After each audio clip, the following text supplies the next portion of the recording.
Hey guys, I'm Anastheos and welcome back to the channel. Once again, we are going to be on Wynncraft. And my god, Bobby Mod makes this place look beautiful. Look at that. I can see it all the way over there. Also, I kind of destroyed my throat before stream. Because, yeah, sometimes I go overboard when I warm up. Look how far back I can look. It's so great. And if I wanted to, I can increase the render distance. And I could keep viewing more, but I don't really need more than this. So. Hello, Frosty. Hello, hello. How are you doing?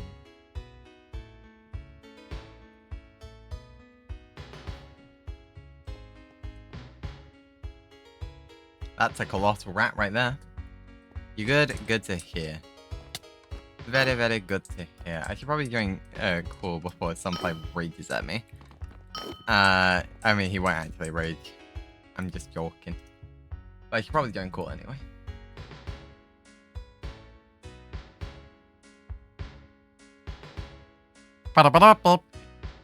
Ah! It's someone!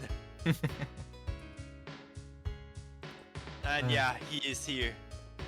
Don't worry, Rainbow. Hi, Rainbow. What's he will be talking? Pog viewer, Frosty. Pog viewer. Yep, indeed. Watching both. Let's go. But Baldur's Gate, mate. That was nice, actually. You playing that 10 out of 10 performance, mate. Just don't worry about me playing it for 6 hours straight. Don't worry about it. Look, okay. Genuinely, my D&D brain, whenever I do anything that's related to D&D or a tabletop, my sense of time, you know how my sense of time is really bad? It gets even worse somehow. And I don't know how. 5.5 hours. Yeah. So it's like, I could be in a session, and I could be paying full attention, and it's like, oh, only 2 hours have passed? It feels like it's been like 4. It's like, nope. Oh, and then I do nothing, and then then it feels like 5 hours have passed. It's like, nope. Nope, only 2 have. It's like, I can't. It was like I would enter a combat, and then an entire hour would pass by the time I was done with it. It's like, this is quicker D&D. How is it taking longer? Ah! Look, I get consumed by fantasy, okay? Yeah, but the game was actually really good. Honestly, I was streaming Grand Blue Fantasy. Ooh. Blue Fantasy V-Link. Interesting. And it was really fun. But one thing I can say about the game is very easy. If you're not watching anime, you'll be very confused about what the fuck is going on. I've seen some images, but that's about it. But yeah, you kind of need to watch the anime because it is basically a continuation of the anime where it's left off. I see. How interesting. I honestly have no clue what to do today. I'll be so real. I could just do some level grinding. I could also go and do craftsman. I don't really know what I want to do today. Yeah. Not really a clue. To be honest, I kind of want to just go and play Baldur's Gate again, but I have a slight feeling people are gonna get concerned for my health once I end up at midnight again. Keep them. I was trying to getting a mythic and saving up for a mythic, though being very expensive though. What mythic are you looking for?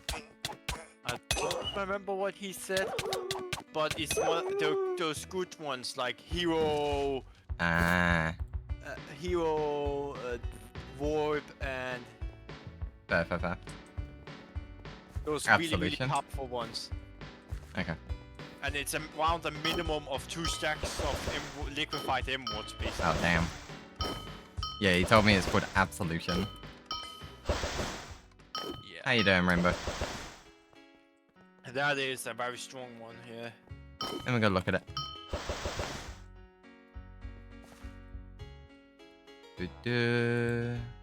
But first of all, let me go grab my money because I haven't done this in weeks. Money. But I have a sad news to you, Neon. That doesn't sound good. What happened? The SMP is being updated to a new, higher version 2.10, so the what's it called mod you're using, yeah, the schematic mod, and it's still Forge made and not That's Fabric. fine. I mean, that part kind of sucks, but sweet siren. And also the schematic mod won't work for me anyway. You know why? Why? Because I don't have the schematic. I don't have the world, and I also don't have the mod. So, schematic won't work for me anyway. Well, you do have the mod because you remember. But just go back in our Discord group there. You sent it to me. There. Fair. Oh, whoops. I'm being an idiot. If you remember the, as it called now. Yeah, I mean, but I don't have the world anyway, so. Okay, so yeah, it's because I transferred PC, and that's like one of the things I didn't transfer. But it's honestly fine. I can just recreate something. That's entirely fine. Okay, so bonus to health, bonus to mana regen, bonus to soul point regen. Earth defense, thunder defense, fire damage, water damage, and totem cost. There. God damn, you can get it to minus 26 to your totem cost? God damn. God damn, Rainbow. Yep, that's a very strong one. So mythics are, honestly, mythics are no fucking joke, so it does make sense why they are so expensive. Fair enough, Frosty. I've also been trying to get back into art. I was literally just before stream, I was putting up art poses. Yeah. I mean, I was trying to do it freehand, and I realized I'm shite at art. So I instantly went back on that and looked for a art pose program, which I found just before stream. That's pretty cool. Because I kind of miss my me and my friend's old PTU campaign, which for those of you who don't know, is also a tabletop. PTU stands for Pokemon Tabletop United. It's basically Pokemon D&D, but yeah, let's just say instead of using D20s for skill checks, we use D6s. Yahtzee. And then like you constantly upgrade your skills on your level ups. So like we have we have technically 7 levels of skills in PTU. So we have Pathetic, which is 1 dice. We have Untrained, which is the standard, which is 2d6. We have Novice, which is 3d6. Adept, which is 4d6. I always forget what the 5th one's called. I normally call it like intermediate or something, but it's not called that. No, I have the book on my phone. I'll look it up real quick. What up, guys? But I'll be honest, like, while I love D&D, I love PTU more. Understandable. I've also played another tabletop before, and while it's not my favorite, it is very funny. And it's the not the Pokemon, it's the Star Wars tabletop. Because you can basically get points. Both yourself and your dungeon master can get points to basically fuck each other over. And it's really funny. It's like, I'm gonna use these points to force you to drop your weapon. I'm gonna force you to reload. It's like, okay. It's really funny. I can imagine. Okay, yes. So we have pathetic is 1d6 is pathetic, 2d6 is untrained, 3d6 is novice, 4d6 is adept, 5d6 is expert, and 6d6 is master. And then if you finally reach it to like, what is it, level 20, you can then upgrade that master rank into a virtuoso rank, which isn't 76, it's 66, but anything that it's like anything that requires like this is considered blank compared to how trained your, I don't know, let's say survival is, right? So it's like fuck, I'm trying to think of an example. Does this have an example on it? No. So it's like, I don't know, add like 8 defense for whatever your survival is. Let's say that, for example. Oh, no, I have an example. So your like, let's say, for example, it's like, actually, no, I've lost it now. God damn it. Fuck.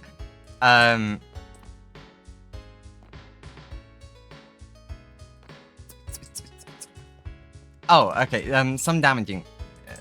No, that doesn't make sense. God damn it.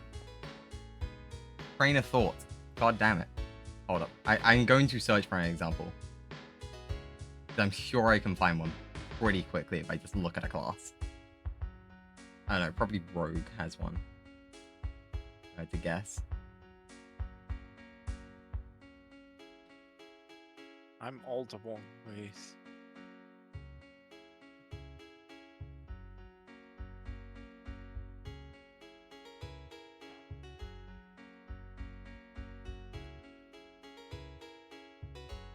Sorry guys, give me a sec, because it's been a while since I've looked through this book. It's been a long while. First train of thought has left the station? Yes, it has. I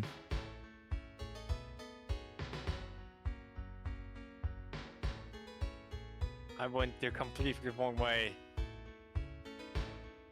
Typical me, I went Paprika mode. Oh, actually,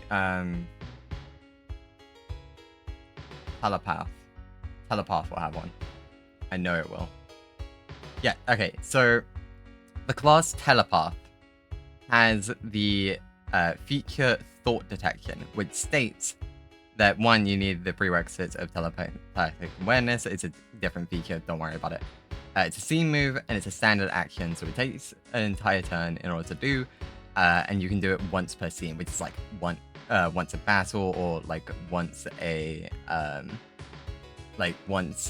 every single like roleplay scene until you move into like a new area. And it basically states you become aware of the number of living humans or Pokemon within X meters of yourself.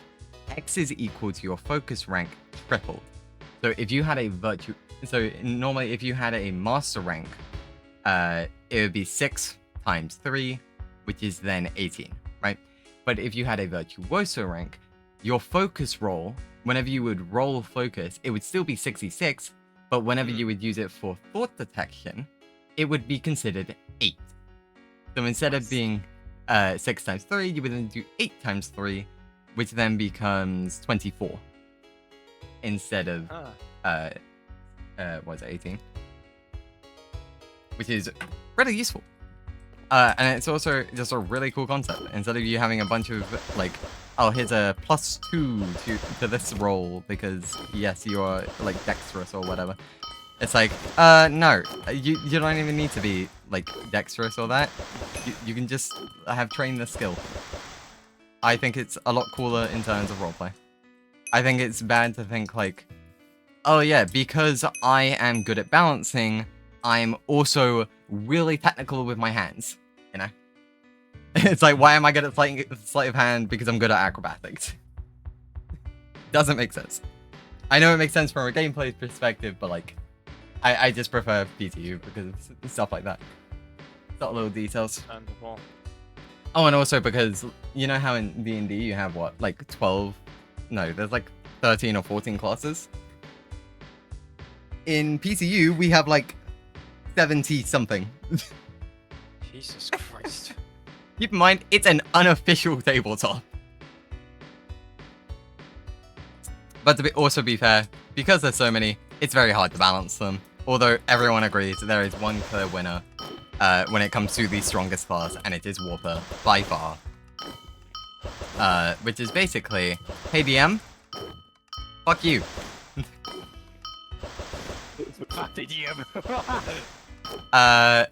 I was very tempted to play it during our last campaign, but I was like, yeah, do I really want to cookie it? Because it was also their first time DMing the system.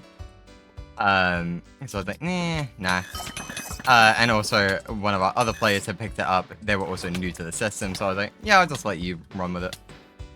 So, they get like a weaker version of Portent, which if you don't know, people, Portent is basically a wizard feature, not evocation, divination feature, I believe, if I remember correctly, which basically states like at the start of the day you roll 2d20 and then can replace 2d20 rolls from either like allies or opponents, right? With those rolls. Jesus Christ, that's so powerful. That's in D&D. That is in D&D, and it's really strong.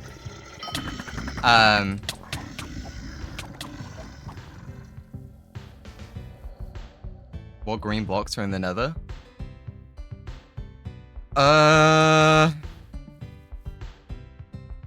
None?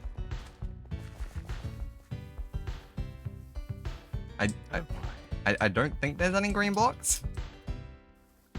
I don't think so, that is. Not even, but I remember, I think just only reddish, less bluish. Yeah, I think the greenest you're gonna get is the planks of the blue. I'll just use moss, yeah. It's like the greenest you're gonna get is like this color. That's the greenest you're gonna get. Funny enough, I flew across a tree that's basically the same color as that wood. So that's very useful. Yeah, sorry. And also, the other thing that Warper gets to do, which is the actual broken part, is that, I think it's like once a scene, but basically, you can basically warp reality to the point where you can basically say, oh no, I'm out of Pokeballs? Well, it's a good thing that Pokeballs are tiny object, and it's probably not going to mess with the timeline if I just magically poof one into existence right now. Or like a full heal.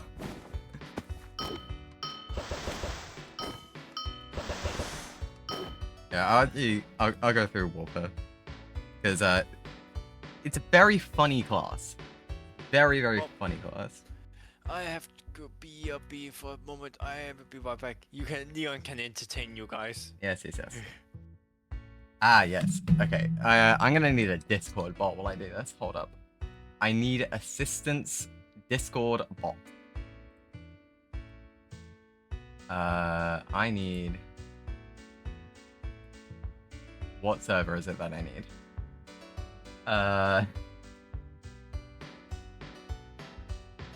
Server I need. I don't know what one is. Read. No. Hold on.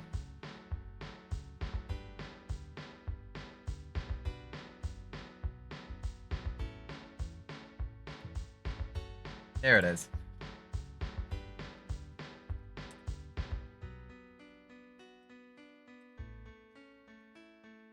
I need to reference probability control.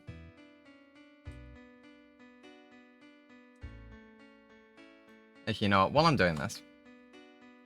While I am doing this, I am going to, you know, just pull up the book. Why not?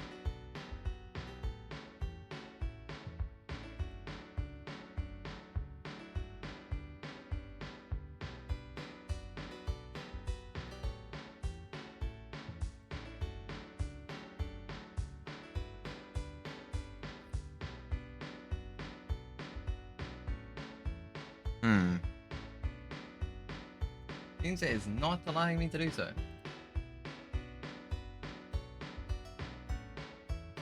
Huh.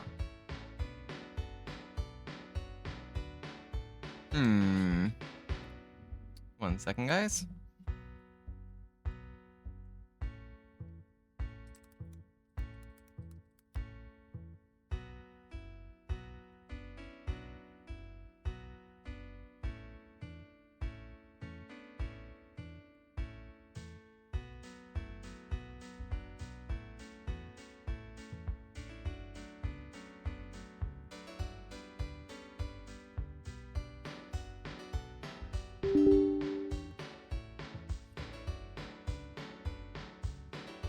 Sorry guys, I just need to install Adobe Acrobat real quick.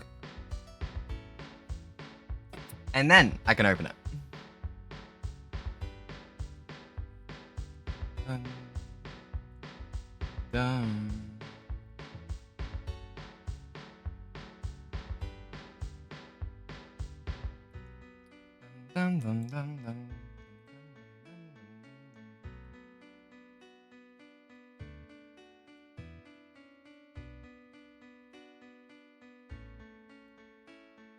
So basically what this Discord bot is going to allow me to do is basically just reference search anything that we come across.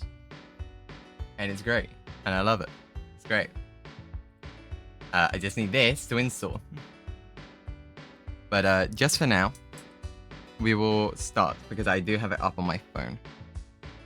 So all I need to do is add gems, toolkit, ref, and then probability control.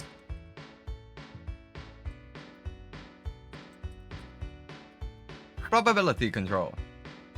So the user may reroll any or may reroll any roll or have an ally reroll any roll that has been made. This leaves discoverable psychic residue. Psychic residue barely comes up. Don't worry about it. But you can do that once a scene. That's an amazing ability. It's basically Portent. But for any scene, so it's not twice a day. It's not twice a day. Depending on how many scenes you have, it could be 100. It could be 200. It could be as many as you want. Because keep in mind, every single combat, that's going to refresh. Once you enter combat, you can have another reroll. And once you leave combat, you get another reroll. And then once you move to a different area, that's a new reroll. It's ridiculous. Then, after that, we have Space Distortion, which allows us to gain the moves. Teleport, which the move Teleport is a scene move. You can do it once a scene. And the user teleports up to X meters, where X is its teleporter capability. Any move that targeted teleport's user continues through that designated target space if the move allows for it to. If the move allows for it, as if the user had been there. The single target moves simply miss and grants or teleporter. So that's pretty good already. If you already have teleporter, that actually goes up to 6, I believe. What is very yapping about? I'm yapping about my favorite tabletop. And I'm talking about the most broken class on it. Ally Switch is actually a really interesting. So it's a range of 6, and Ally Switch may be declared during a foe's turn as an interrupt. Go back. Gotta find my glasses. Fair enough. So, the user chooses one willing ally within 6 meters. The target and the user switch places, and if the ally was a target of a move, the user is now the target. If the user was a target of a move, the ally is now the target. It's really good. I just didn't realize that's really good.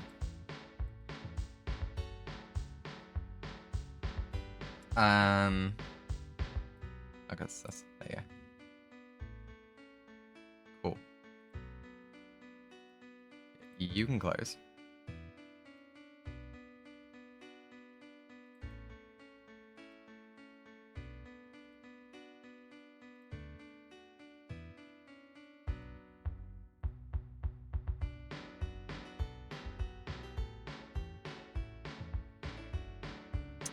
That's kind of annoying.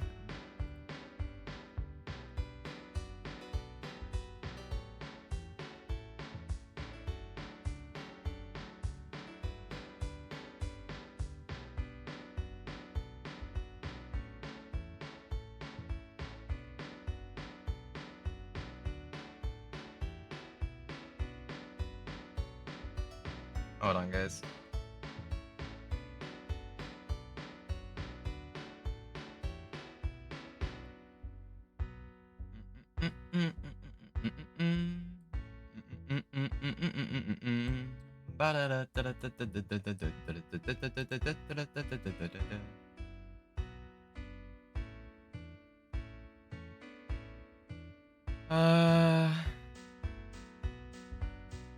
Surely we posted the link.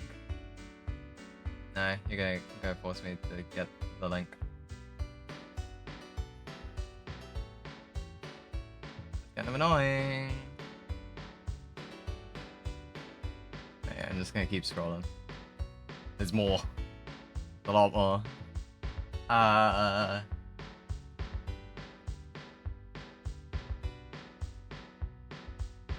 thought we did that. Keep going. Keep going. Keep going.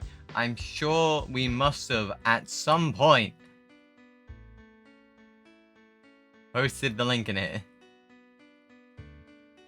Don't tell me I'm being stubborn for being stubborn and it's not gonna work out for me.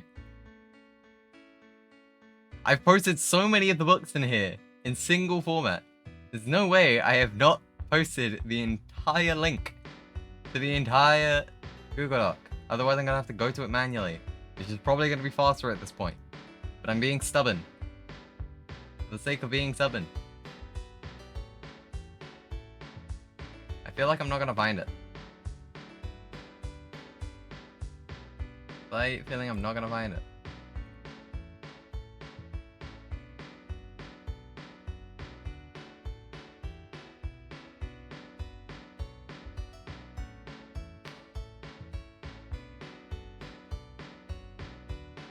It's not in here. How fun. How fun. How fun is that?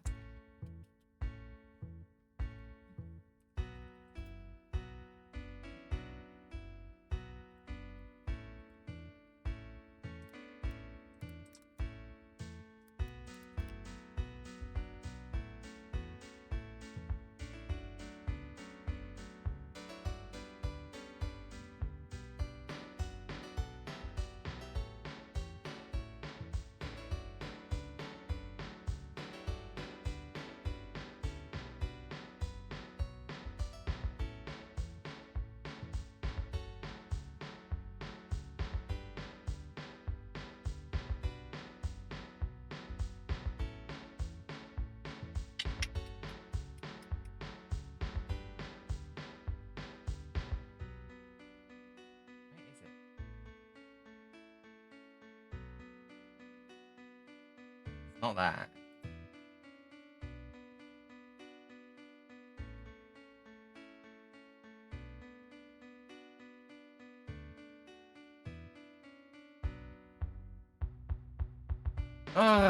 Where is this thing? 3. Ah, pain. No, whatever. We'll just read it off my phone, I guess. I guess we'll just read it off my phone. Sure. Whooping around, you get gravity and trick. If you know what Pokemon does, you know what those do. It's very basic. Strange energy, you gain heal block and you gain magic coat. If you know Pokemon, you know what those do. For the most part, they're basically 1-to-1 copies, except they're slightly adjusted for a adjustment. Yeah, I just don't worry about what Sunfly does, because I actually don't know what he does. So I'm gonna let him cook, you know?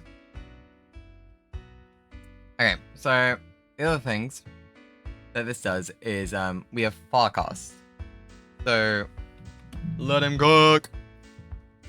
Can I just put in the Farcast? Perfect. Perfect. So, prerequisites for this is that you need space distortion and an expert in Guile. Guile is basically a lying stag. Stat is great. And you can do this 3 times a day. Great. And you can do it as a free action. Also great. You choose one of these things.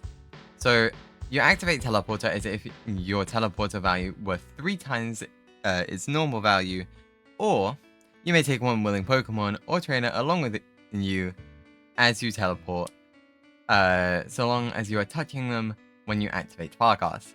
It's great. Like, it's actually amazing. It's great. And we just don't doubt it.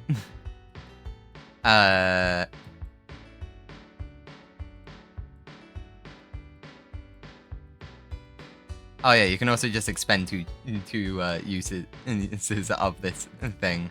So two of your daily 3 in order to just do both at the same time. It's great. It's actually amazing. After this, you get you can pick these in any order, by the way, but I'm just going down it in the list. In fact, I'm pretty sure it's the other side. Yeah, we'll go to the other side. This is the actual broken part of this, okay? We're getting to the actual broken part. Reality Bender. See how long this paragraph is. Reality Bender. Okay, how about the stream? Worry about it.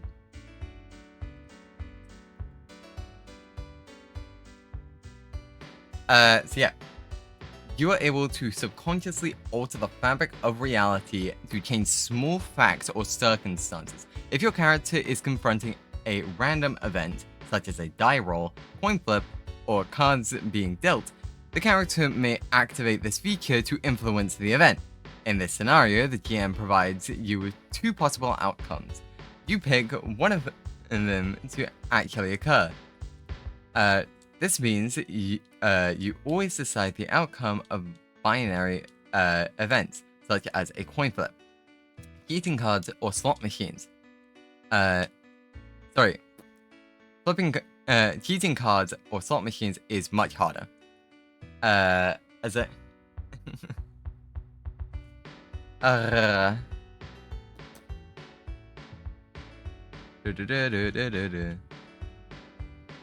Reading is hard.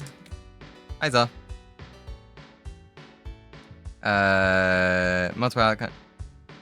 Yeah, as there are multiple outcomes in you, only get to choose between 2 of them. Yes. This feature can also be used to generate common items worth 250 Poké Dollars or less. Pokeballs, potions, berries. Could be very useful. Or less than, or less the character might not normally possess, such as a potion or Pokeball when in a pinch. The character just happens to find the needed item along among their belongings. You know, I just randomly found it in my bag. I never picked it up, but it's randomly in my bag. I don't know. It's stupid. This feature can only create items you wish to use at that moment. So it's like, if you need a Pokeball, it's gonna give you a Pokeball. It's not gonna give you, like, a potion. And of which you have none available. And such as needing to heal a Pokemon but have no potions left.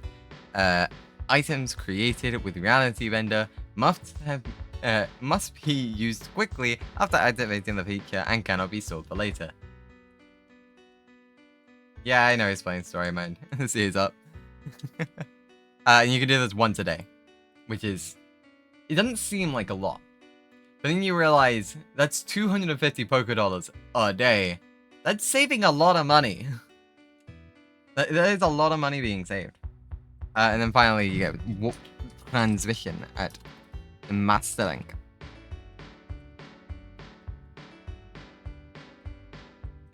Warp Transmission.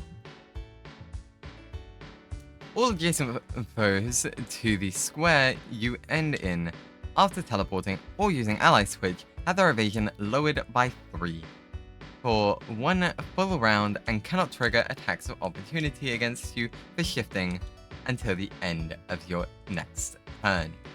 Yeah, it says it costs 2 AP. Basically, those are called ability points. You start off with 5 at level 1 and they gradually increase up and up. There's not many things that actually cost AP. It's fine, to be honest.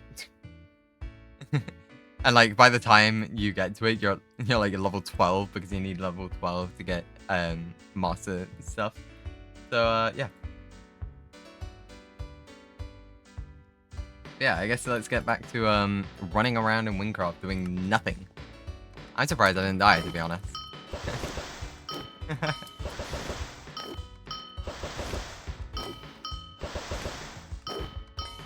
Yeah, I'm tempted to run.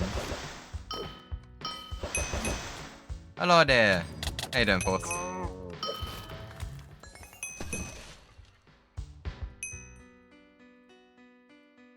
How is you?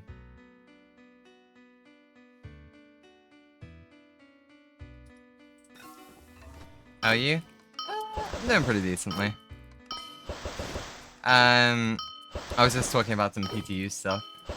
Which, if you don't know, it's Pokemon Tabletop United. I can write about it for days. I won't, for the sake of your ears. Although I just did it to the rest of my chat, so,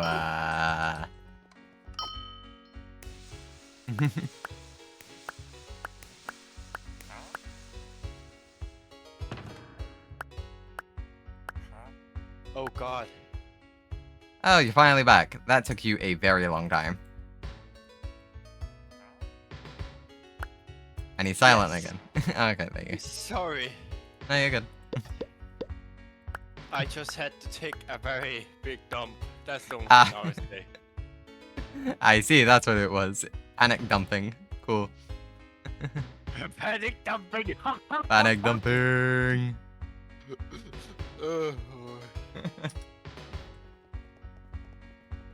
Just went straight over my head, to be fair. I mean, fair.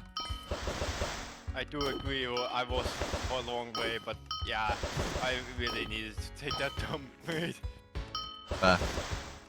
We were just wondering when you went. It was like, oh, okay. I guess I'll just keep talking about this PT Classic, I guess. But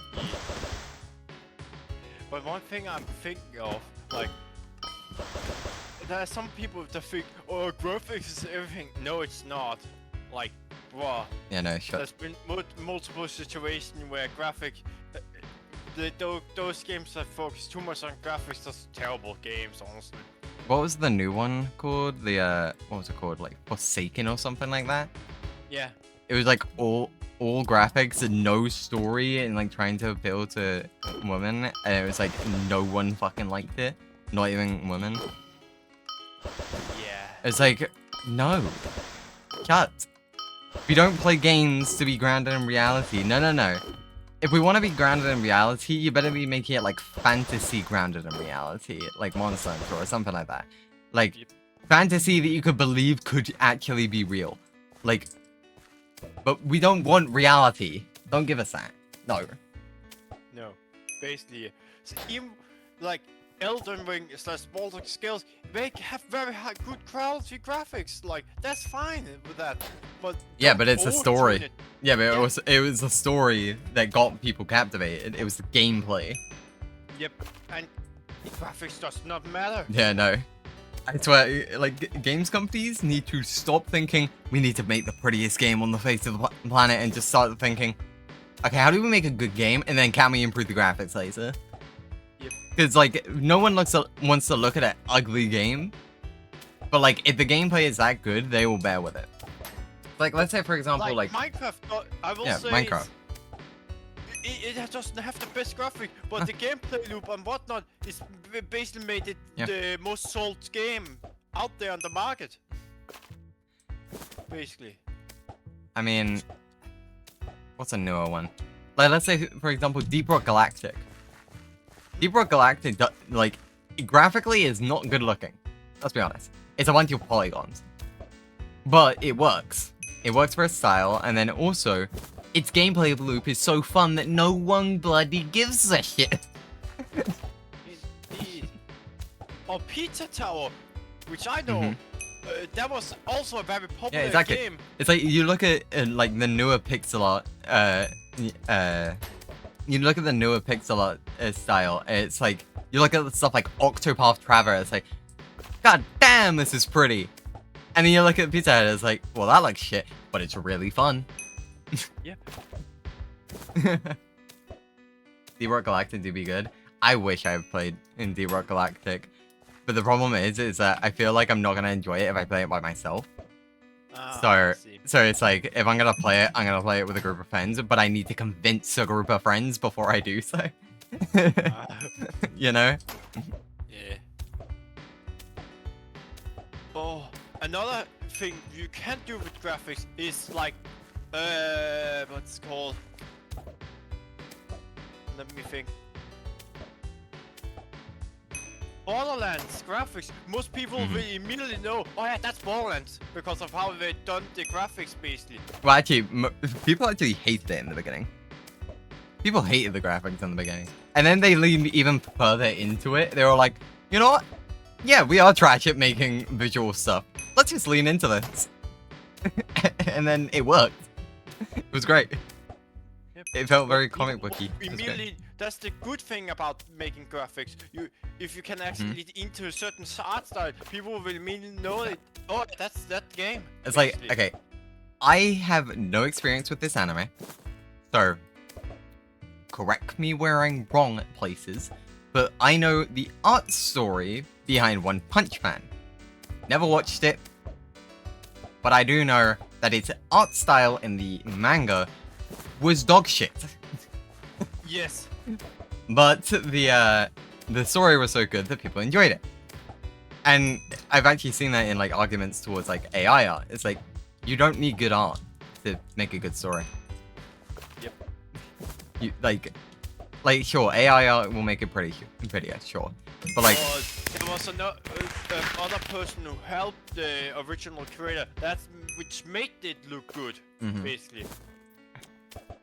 It's like the only time I've technically used AI art before, but the way that I used it was that I actually wasn't the one who used it. I know, funny sentence. But basically, I had art for our PTU game, and then like, cause I had done all the portraits for our characters and some of the rival characters, blah blah blah, and a bunch of Pokemon. And I had also done custom ones, and then one of the members of that campaign then also sent all of those images into an AI art thing and just sent me a bunch of them. It was like, oh, okay, cool. And I was like, well, we're in a pixel art style, so I may as well, you know, hippity hoppity, your AI art is now my property, and then translate it back into pixels. My art. Nice. So let's say, for example, my channel profile picture is one of those. That's my character, Levi Trooper.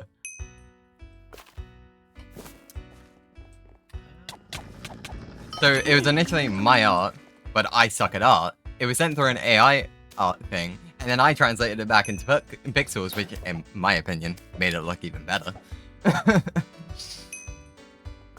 Because you know how AI art can be a bit clunky.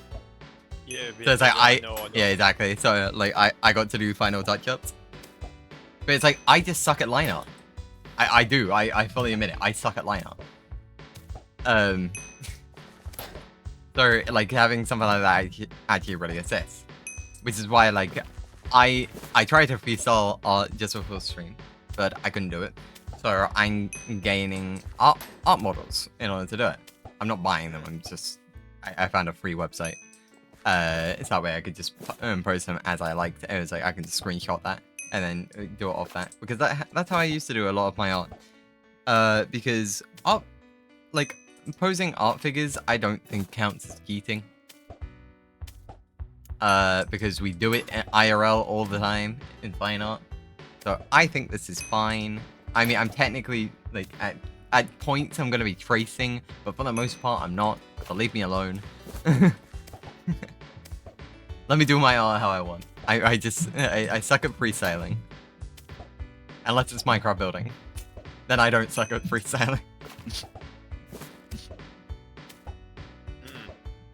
Makes sense.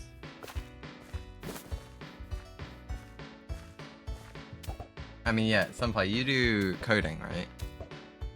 Yes. So you don't really touch the art side of stuff much, do you?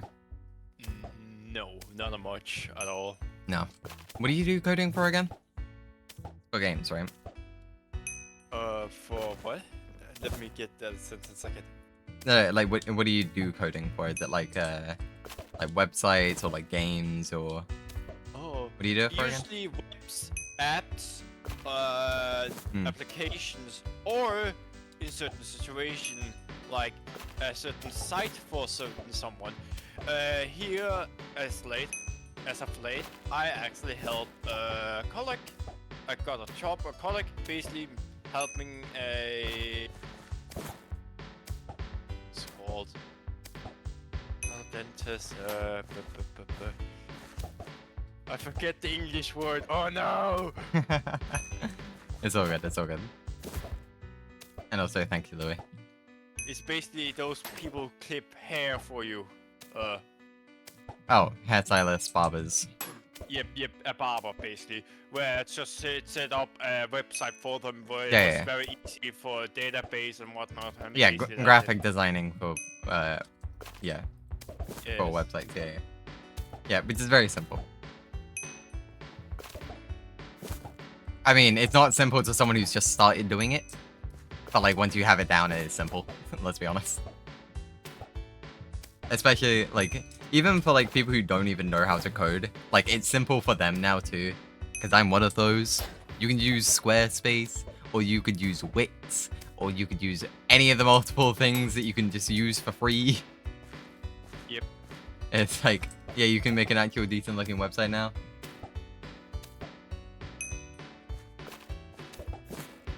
Speaking of that, actually, my description actually used to be, you use Adobe Frosty? Really?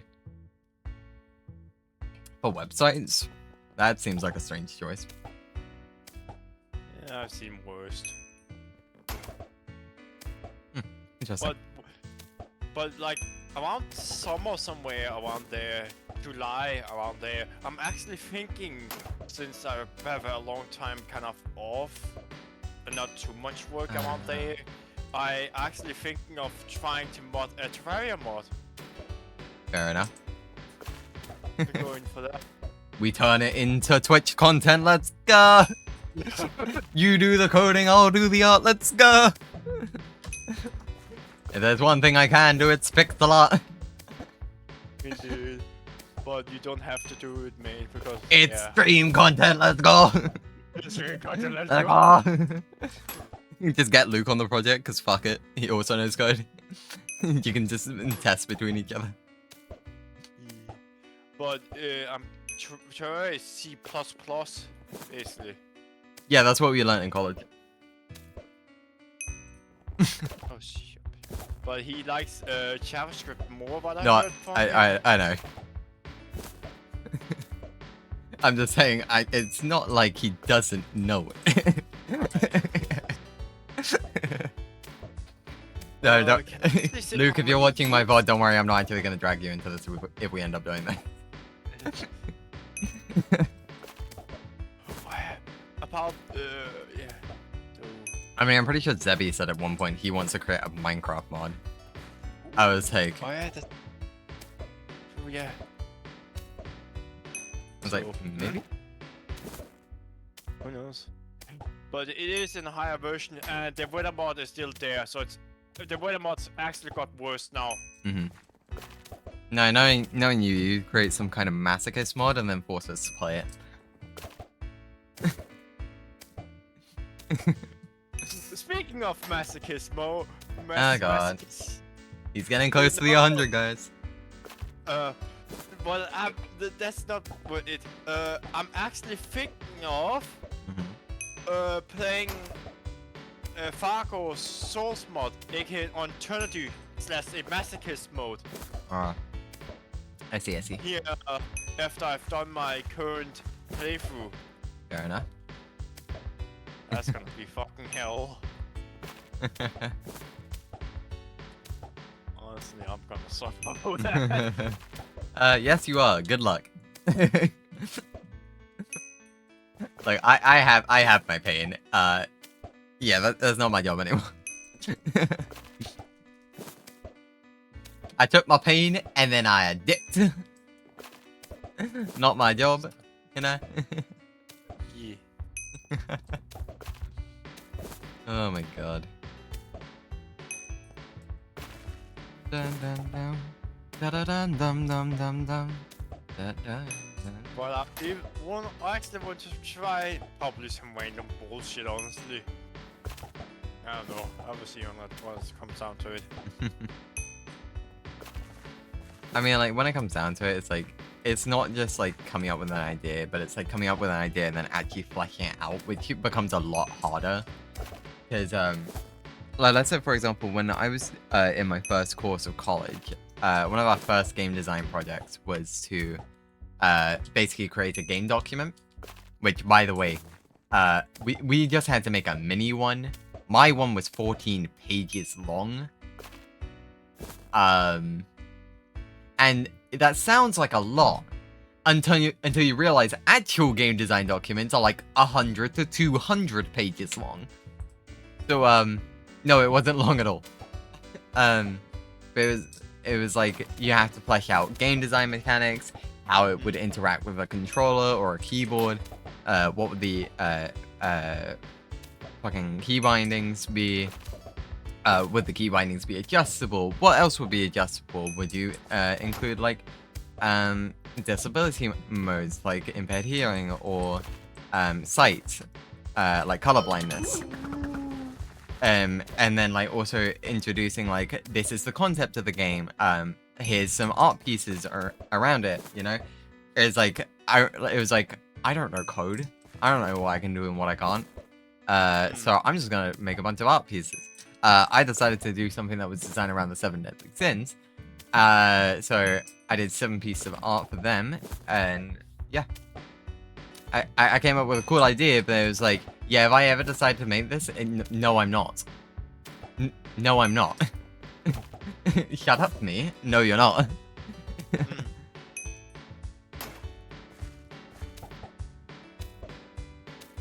It's like, yes, it's a pretty good idea.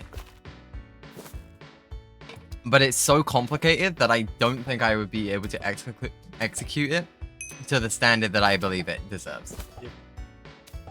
Oh, that makes sense, yeah. But my experience in each of the scripts I know of is like, goes like this. Java around 2.5 years. JavaScript around 1.5 year. C++ around 3-4 years. And then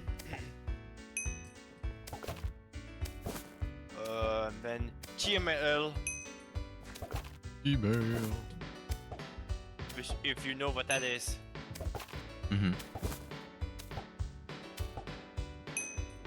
Yeah, I know what that is. That's Game Maker Studios language, basically. Yep. Profession's nice. I'll be completely honest with you, Mary. We're kind of just talking, and I don't know what else to do. I was literally just running around the map. So I was like, you know what, I may as well do something useful, so I'm gonna go do professions.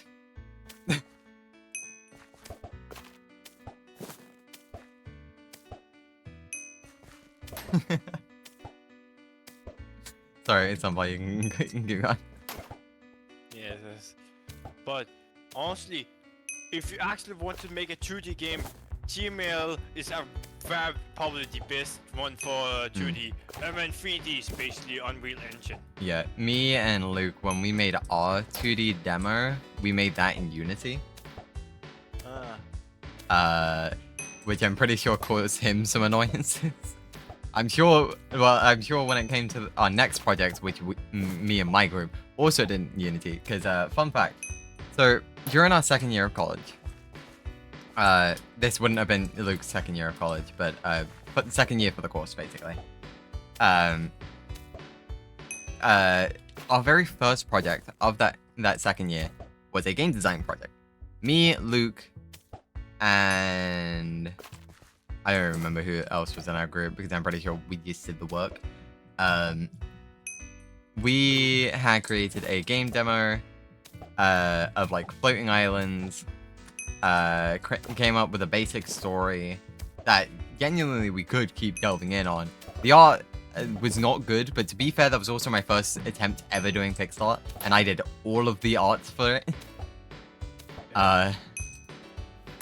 And then, like, Luke's shown it multiple times on his stream.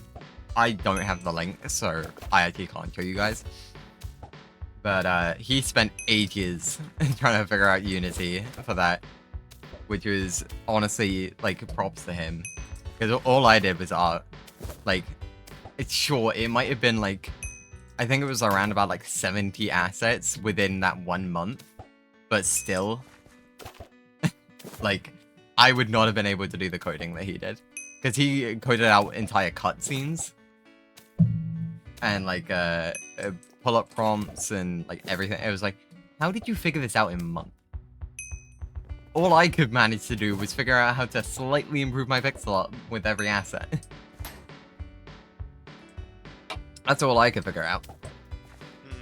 And then when it came to later on, our unit 3 of that course, our final unit, was once again to either create a VFX or a game. It was like, well, I have zero interest in VFX, especially since after what our tutors did, I won't get into it, but let's just say our experience with VFX was not great. It's mainly because of the tutor. But, yes, I went on to a game design one. Generally, our groups were 4 people. My group was 3 people. And not only that, we had like, I think it was like 4-ish months. No, actually, it was like 5 or 6 months. 5 or 6 months. And after around about a month and a half in, one of our members just kind of stopped doing anything. And then by the time it was like a month and a half to the end of the project, they kind of just quit. So our group of 3, which was meant to be 4, had then become a group of 2. That wasn't great. But funny enough, we still finished like a month in advance. Just don't worry about the fact that I had to create like almost 400 assets for that game. But like the only thing that guy who quit actually did was like, I'm not mad at him. Like he wasn't feeling the course, he wasn't for a while, but like he at least stuck out for the beginning part of that, which kind of helped because he wasn't a pixel artist, and in fact he didn't do pixel art at all, but we had decided on doing a pixel art game just because the art form would be easier to make assets from.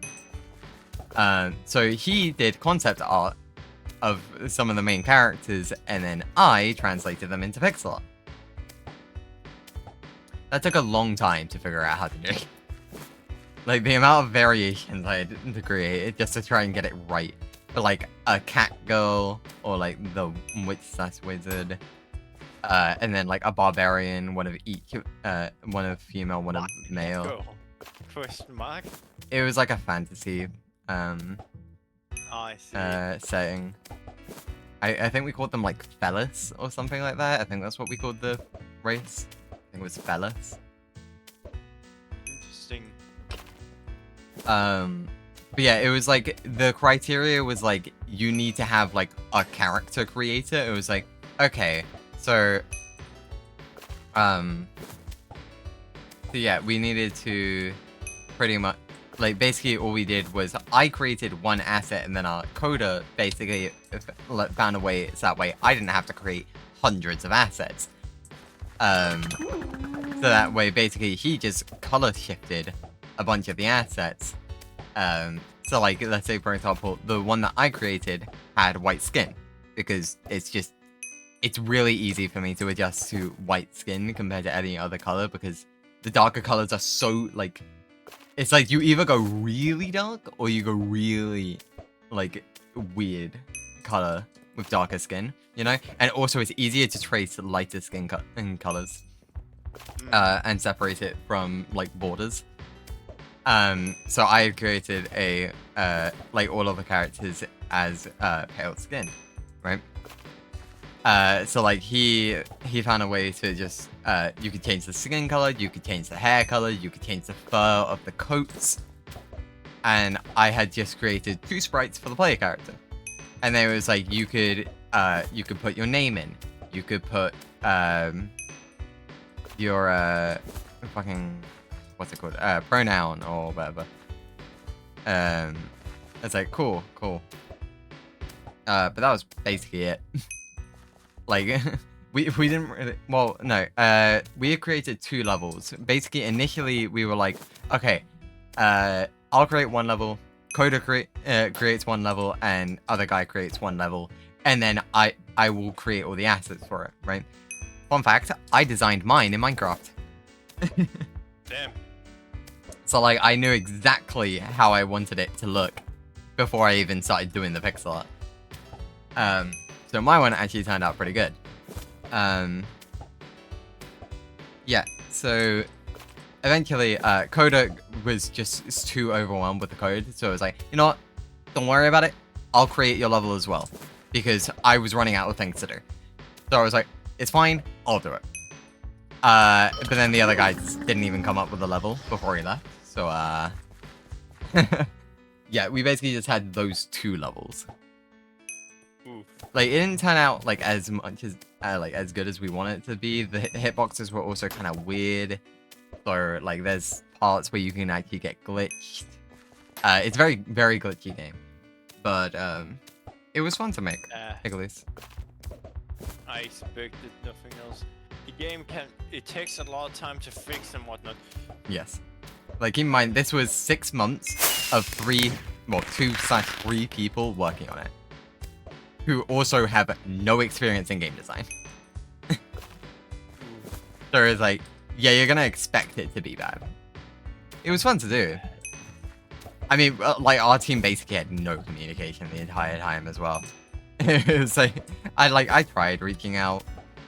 Like, both of them were weird people, but I tried reaching out to do stuff. One of them was kind of enthusiastic, so I could kind of communicate with him, but the guy who left just was basically radio silent the entire project, except for giving me the concept art. Which really did not help. It did not help at all. No. I can imagine. But, you know, it's fine. Our project turned out fine. We actually finished a month before deadline. So we just spent the rest of the time just doing our blogs about it. Because our college forced us to write a blog about every little thing that we did.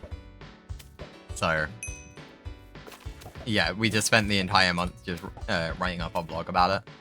And then, basically, while everyone else was writing their blog after the project, We just spent that entire time catching up our blogs for everything we didn't write a blog about. Before in the course, you know? It's like I even did some stuff from the previous year.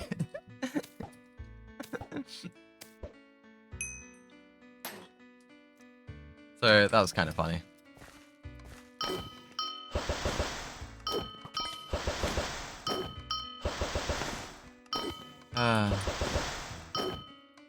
You got any fun stories, Black? Not in particularly Nothing comes to funny mind. stories, but when I made our game, honestly, it was actually quite good. Set up a very unique UI that worked and everything with the music, sound, and whatnot. Basically, it's type of UI where you just instead of you can see you get into a new menu and whatnot, or let's say that, and basically a completely new screen. You just got into a menu where you click on some buttons and then you get down to some other options and whatnot. So you should see the fucking how I did the anime AIs. It was like dim width, normal, terrible. Love it. It's great. Oh, that's great. And the fucking oh my god. Hi there. And yeah. What it basically was, the game is basically back in basically way back in my college days, basically around college and whatnot, that's high school days with the game basically. But it was around the what's called the box-based shoots game, where there was multiple type of levels you can choose from and whatnot. And through that, tries to make both. I get a lot of power-ups and whatnot into it. Yeah. I feel like at some point, maybe I'll try game design again. I probably won't make it pixel art. I might go back into 3D modeling. Like, it's not that like I'm stuck at pixel art or like I like just don't enjoy doing pixel art. I do. But it's like I've had my experience with that with game design. I kind of want to try something different. And besides, it's not like I was a bad modeler. In fact, in our class, I was the second best modeler in the class. The only person who was better than me was someone who was already doing it for years. Oh, that makes sense too. Yeah, and by the way, our modeling teacher was so ass that we basically divided the class in two. Half of the students were taught by me, and the other half were just taught by him. Oh, wow. It was like half the class was his friend group, so it was like, okay, he taught them. Cool. And even so, some of them came to ask me stuff whenever he was busy, because he did like commissions and that. So I was like, cool. Yeah, sure, I'll help you. Because like, I think like one of the best things that I ever made, you know Star Wars speeders, right? You know how detailed speeders are? On the underneath side? I actually fully recreated one. Took me about 2-ish months while only working at college during my free time. But I fully recreated a Star Wars speeder, which was actually pretty good. And it wasn't even like a false model, which basically yes, prof, yes. It wasn't even like a false model, which is basically how we determine like, oh yeah, like if you change it off of smooth mode, does it even look like the model anymore? Which it did. It did, so it wasn't a false model. Because you can definitely manipulate smooth mode to be weird. Yeah, I can imagine. Like sometimes like you can get it so weird, so like whenever you turn off smooth mode, it'll turn into like a full-on just square. Very cool. Which is really funny. but the one good thing about Gmail, it actually does the hitbox for you, and you can actually does it's very precise too, and it's very easy to do the hitbox too. Fair. Very fair. Oh, there's a chair out here. I am the storm that is a project.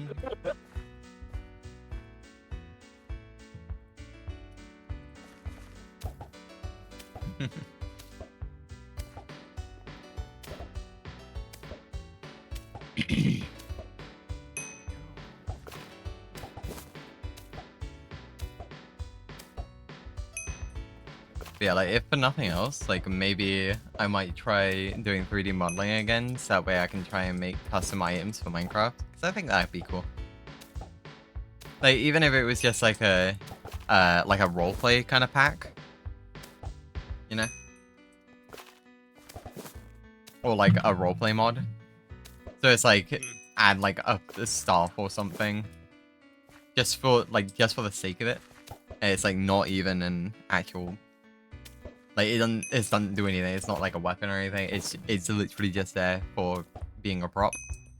Kind of like the Wynncraft weapons looks, but you know, actual different items. That way you can also utilize actual stuff as well. Very nice. Because I feel like just adding items is probably like one of the easiest things you could probably do for a Minecraft mod. Instead of like adding blocks and adding textures and adding particles and blah blah blah blah. Like if I feel like if I get into modding in Minecraft, I'm probably gonna go and make one mod, like literally just a single mod. And if I want to learn something and improve on something, I'm probably just gonna add to that mod. I feel like that's the easiest thing to do. Because then I'm not having to constantly think of different themes in that. Yep. Like, sense, I'm not like Dr. Rat, like making like, oh yes, let's add a bunch of quality of life features like splashing water in that. Let's like, no, that's not my kind of thing. His most insane mod as currently is the Eldritch Horror. Oh yeah. Fun fact, I sent that to Luke. I sent that to Luke. I was like, yo, here's an idea for you to do with your community. Yeah, that's true. That I will gladly join him in that one. I love the fact that Rat just changed some of the code during that to be like, you know what, this effect's too cool for it to only happen once, so I'm just gonna make it happen permanently. It's like, that's hilarious. Yep. Like, I love that so much. Wouldn't agree with you more there, man. Da da. Da da da da da da da da.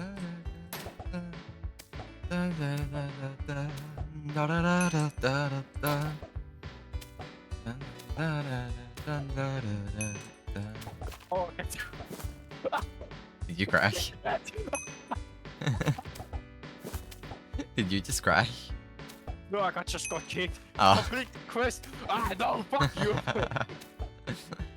Complete the quest. Now get off my game. Take a break.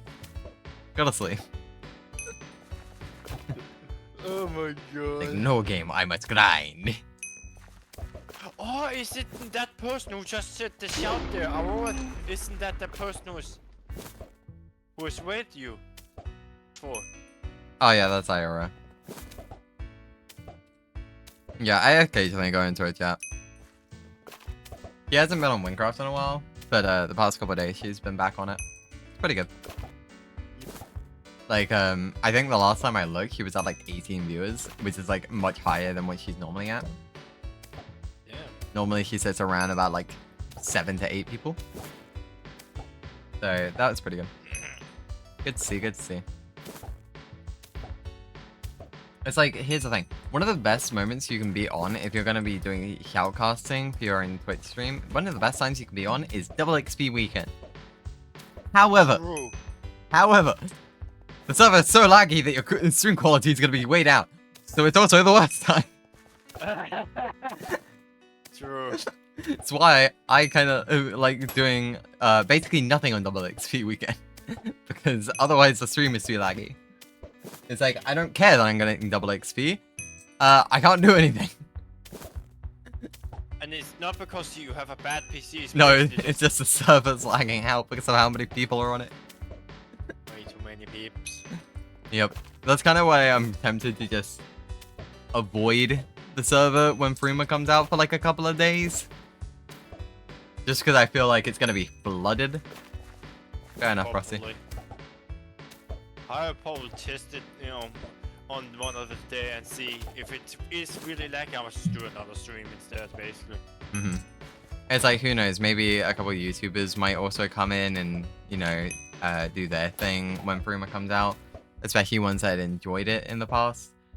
Which then also would then mean that their communities come with them, which then increase the number of people playing. Which is like, is it a bad thing for the server? No. But can the server handle it? Also no. It's not a bad thing. It's just that the server can't handle it. Yeah, but that's also fair. Hypixel can actually handle quite a lot. Yes, but that's because they pay for more servers. Yep.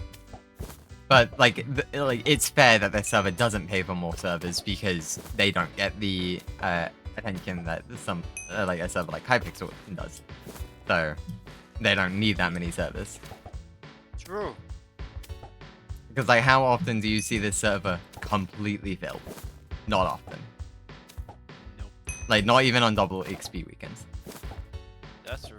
It's still not completely filled. It's just almost filled, and it can't handle it.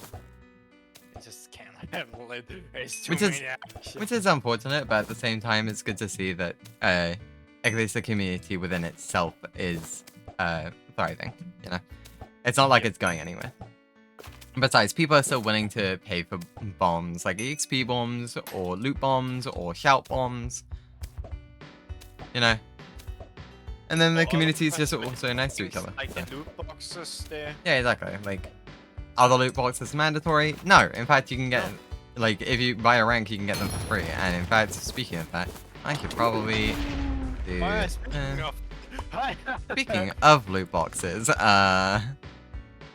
Oh, now I remember something. Yeah. Do you know the current situation with Nexon? Who? Nexon is the company behind Maple Story and some other titles I don't remember. Ah. Yeah, they have basically been caught scamming their players. Oof. Suing time. Welcome back, And yes, Frosty. they got sued, but only for 2% of their own money worth. Really? Only 2? Yep. Bro. Even 10% wouldn't be a massive hit to them. It's like, ah, yes, let me take a penny from you. It's like, what? Yep, Like, I'm sure they've made a lot of money off of Maple Story. And they did. It's basically like how it was with the loot boxes. Basically, let me just talk about it. It's Yeah, like, go for it. oh yeah, you play a lot. The increased weight. Or so it's more the weight basically for where it drops was like 25%, 2.5%. That was the increased if you played a lot. Too many friends, the increased. Too little friends, up increased. And certain roles were basically 0%. Oh, so basically, okay, no, I understand what they were doing. Basically, they were forcing you to be a loner. And if you weren't a loner, then you would get decreased odds. But if you were a loner, you would get increased odds, which also would mean that you weren't talking to friends, which would also mean that you would have no one to have you accountable for your money except for yourself. So if you thought it was acceptable, you would just keep spending money and no one would be able to hold you back because you would have no friends to talk to.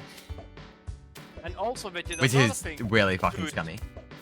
And they also did another thing with if you didn't haven't played in a long while, increased weight. But if you play I mean, to be fair, a lot of games do that one.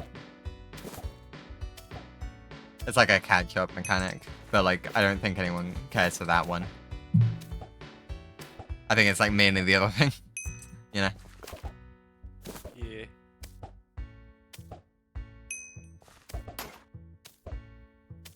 But I still think it's so fucking scummy, and it definitely with the part. Oh yeah, certain things are basically 0%. So if you actually want to fully optimize, you can't. Because fuck you. Fair, fair. Very fair, very fair. I didn't say that at all. So people have spent money and basically got scammed all. And yeah, I don't remember how big the number was, but basically, yeah, the 2% of, I don't know, around 100 billion or something like that, dollars or something like that, just 2% of that. Like, what the fuck? You're gonna do a loot run? I honestly don't know what I'm doing, Rainbow. I'll be completely honest. I don't think I've even done the quest for it, have I? Like... You don't have to do the quest, you basically have to do every fucking dungeon. Alright, every cave, but I don't even have access to all of the island. I remember that's why I stopped doing that. It was like, yeah, you can't move to this part of the island. So I was like, okay, bye. I remember now. It's probably not, but you know what, whatever. Fuck that.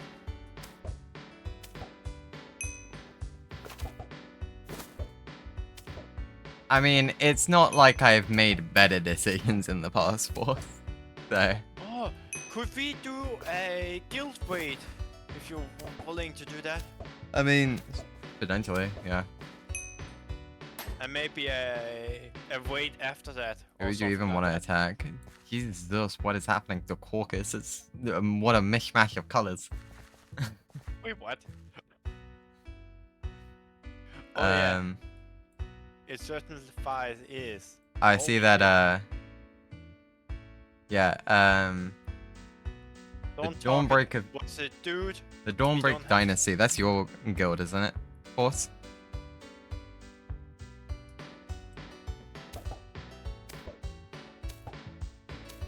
Yeah, that's your guild.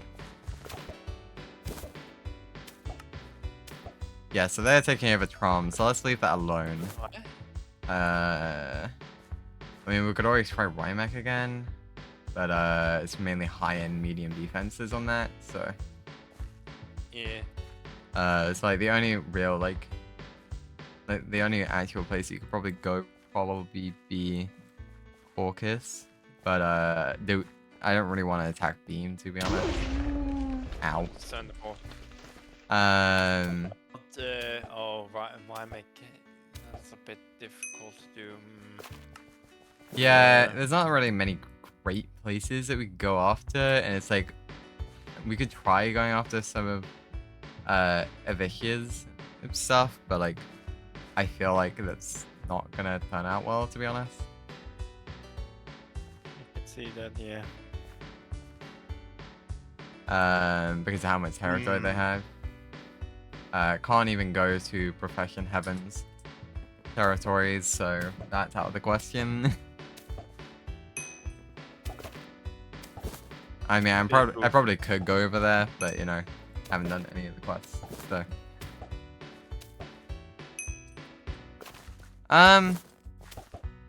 They're fun pass-me-bys, and they're fun to be like, yeah, we're gonna try and speed run to get all of this. But like actually holding on to territory, I agree with you. I don't understand why. We're gonna take jungle for the millionth time, and then we lose it when everyone goes to sleep. Yeah. Like holding it, I agree. I don't think that's fun. You can go over there. 102 requirement. Fair. Yeah, I agree that like holding. I think holding the area is just not fun. But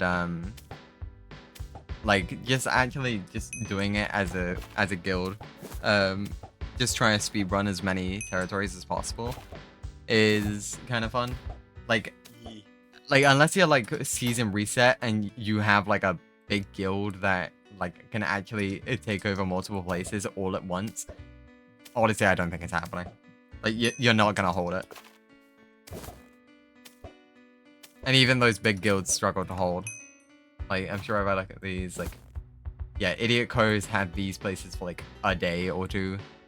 The Questiers had theirs for, like, a couple hours.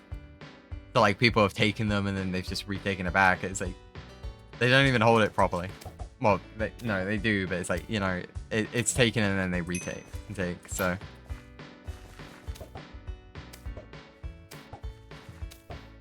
Makes sense, yeah. like I think it would be really funny to try and get a ridiculous amount of people in one guild and then try and take over the entire server, but I don't think it would physically be possible. It won't.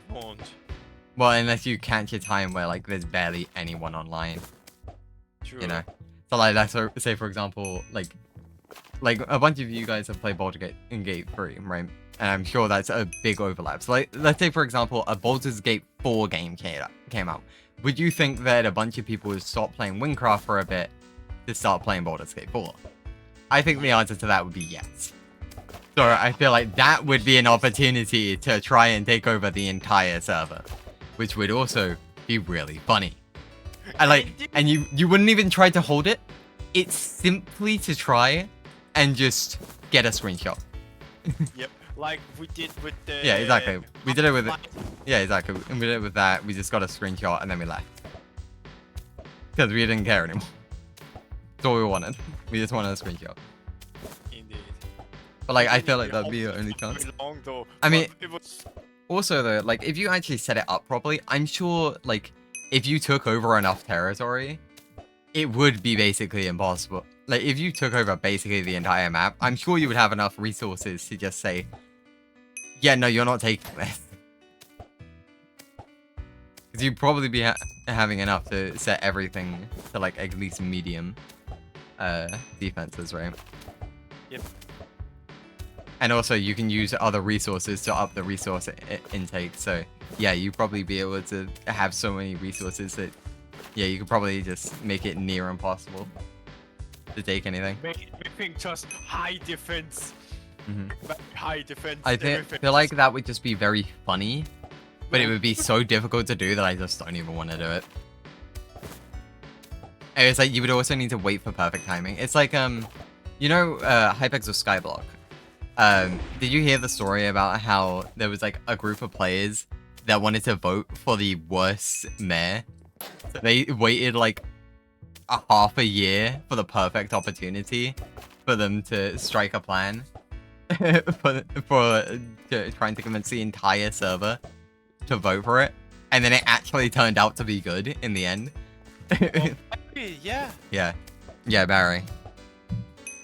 It was like, it would be kind of like that situation. It's just waiting for the perfect chance to strike when barely anyone's playing. And it's like, all we have to do is, even though we want to play those games as well, we just wait like a week. Or like, not even a week, like 3 days. You get everyone in the guild on the server at the same time, and you full raid. You attack everyone. Full raid builds, everything. But it's like, you would need to do so much grinding for that. It's like, is it even worth it? I think not. No, I think not. Yeah. I think not. So which one are we going after? I don't know. I don't even know if we are gonna do it. Like, we could, I guess, but like, there's not really anyone that I really want to attack right now, to be honest. Like, Bean, don't really want to attack. Forces Guild, don't really want to attack. Avo, I mean, meh, whatever. Like, to be honest, like, I'm kind of on the Forces side here of like, I don't really care for wards. Like, they're kind of interesting to do for like 5 minutes. That's about it. True. It's like I could be doing something more useful, like brothing. Yeah, makes sense. Oh, but I'm so excited. It's like, they can be fun. The hunt. Yeah, that's gonna be interesting, but like, you did not just say that? What do you mean?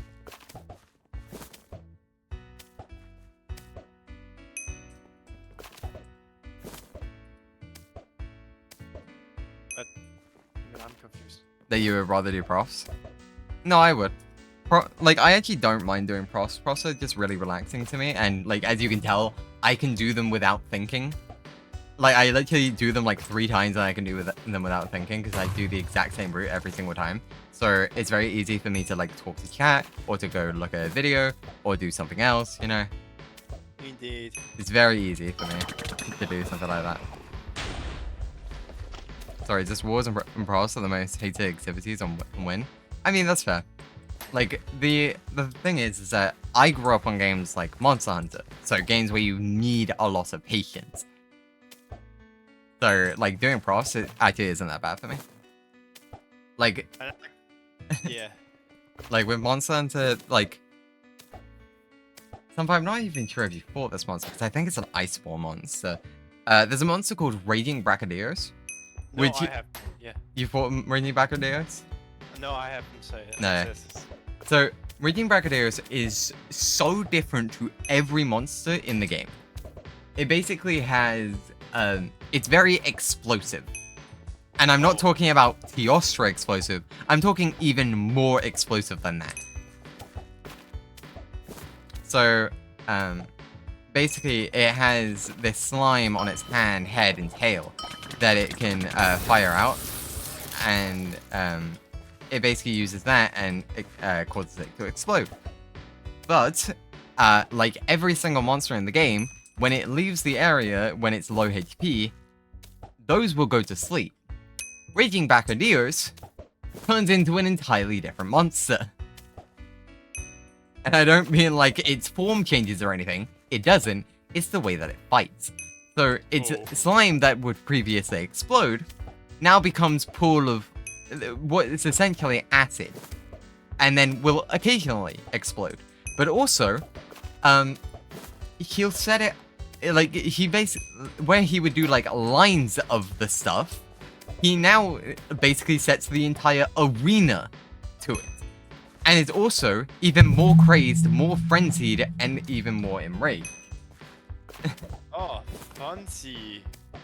It's like where he would like slam his head into the ground and send a line of the slime at you to then cause it to explode. Now, instead, he pummels his hands into the ground and slime goes everywhere. Even over the walls. That reminds me of one thing. Why is Terraria so... Modern Terraria so fond of mod with slimes? Like, Jesus Christ, there's so many slime balls. I don't know, dude. I think it's just because they're easy to make art of, you know?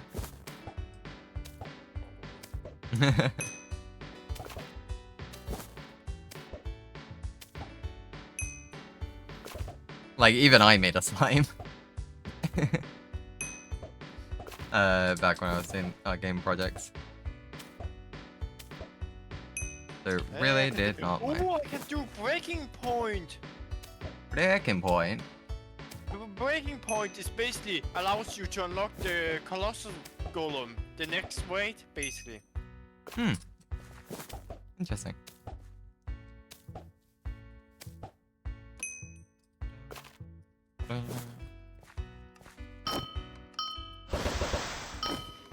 Here's the thing. I know if...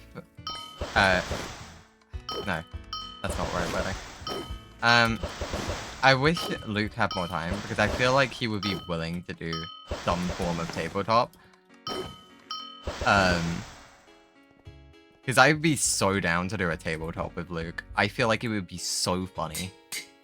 And not only funny, but good. Like, that sounds so fucking interesting, man. Because, I mean, he's done RP in the past. It's the thing. So it's like, do I doubt his ability? Absolutely not. I think he can, like, do it for sure. But, it's the problem of, you know, like, does he have the time commitment? Probably not. I mean, maybe in the future he might, but, like, for now, definitely no. In the future, he might actually... Yeah, maybe. He ends Unity here in May, basically. Yeah.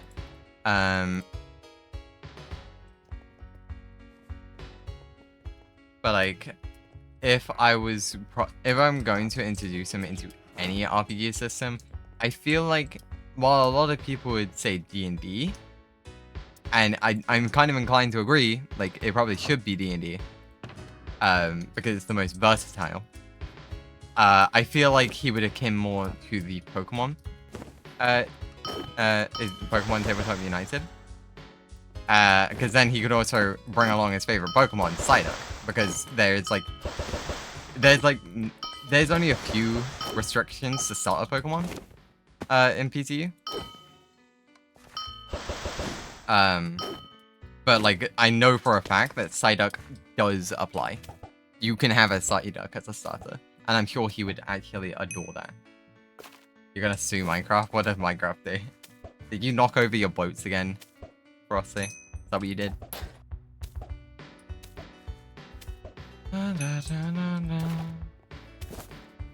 The houses? What about that? No, I did the boats. Okay. What are you doing? Because you said bottom. Are you recreating bottom or something? The roofs with stairs. Okay, yeah. I'm very curious as to what you're doing now.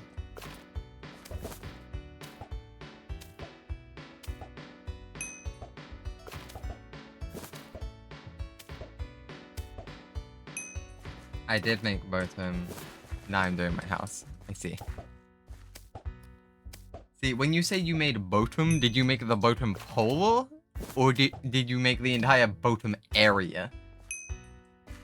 But the roof is so frustrating. Do you need help, Frosty?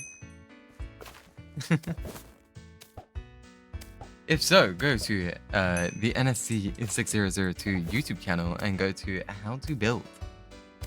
Yep. No, I'm kidding. No, that was cringe. Nope, stop. The Yes, do it. yeah.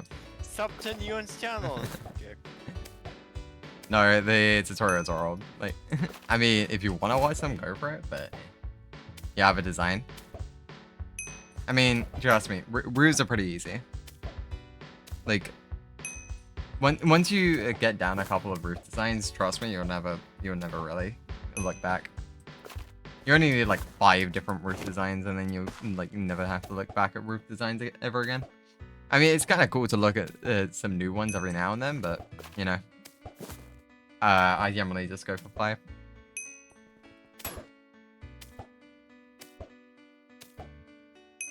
So I have generic staircase, which is like what you see on most players' houses.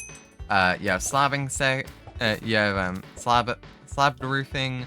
You have archway roofing, which is like what you have on barns. You have medieval sloped roofs, and then the final one that I do is mushroom bulge roofing. Is what I call it. Which you don't have to do with mushroom blocks. You can do it with any blocks. You can do it with terracotta. You can do it with concrete. You can do it with even wood. You have a design, but it's not working. I think I know what I'm doing. Fair. I mean, that is the most important part, that you know what you're doing. There.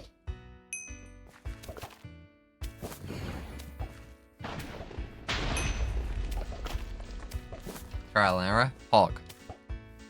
He's there for the grind. Trial and error. There for the grind. Let's go.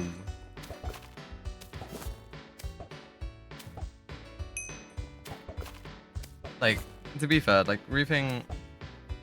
Yeah, no, like, trial and error is definitely a good way to do it. Definitely a good way. Like, it can definitely be a bit difficult to teach a new player how to do trial and error properly, because a lot of them will give up on it very soon, like, very quickly. But if you're actually already at the stage where you can do trial and error and not get frustrated, you are already so much better than many new builders. So, you're good. Oh, Milo just stated why he wasn't there.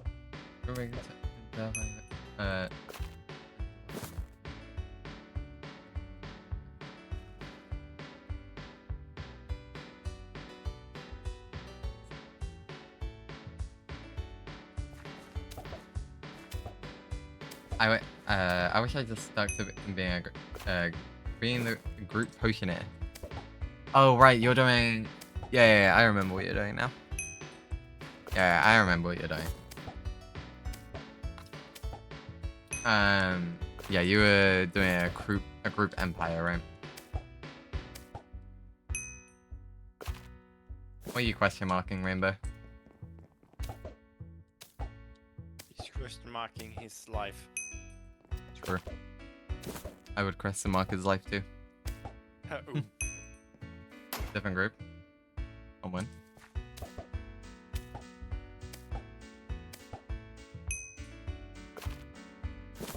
Yes, Rainbow, I am on win. You've already known this. I mean, I'm kind of just talking to chat, Rainbow. I'm just chilling. That's what I'm doing.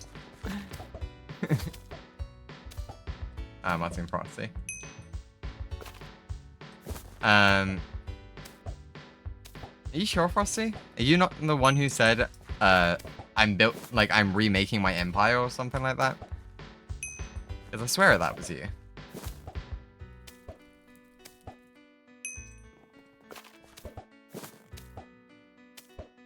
Or is this just an entirely different thing to that?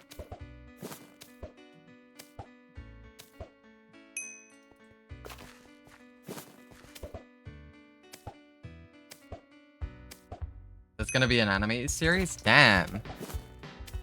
Nice. Yeah, Frosty's actually gonna make an anime series. Frosty, when that's done, or at least like when the first episode is out, send it our way. Send it our way, we'll react to it. Indeed. Hey, any publicity is good publicity. Even if it's criticism. Publicity is good publicity. Loch Ness! Hello, how are you? Hi, Farfa. How you doing? How is you? In my Minecraft group, we have a dedicated builder, farm maker, and stuff. I mostly make potions and enchanted gear. Fair enough, fair enough. If I was in that group, I would definitely be the builder. Because that, even if I don't want to be the builder, I'm always slapped onto being the builder. Vanilla win. Vanilla. Nice. Very nice, very nice.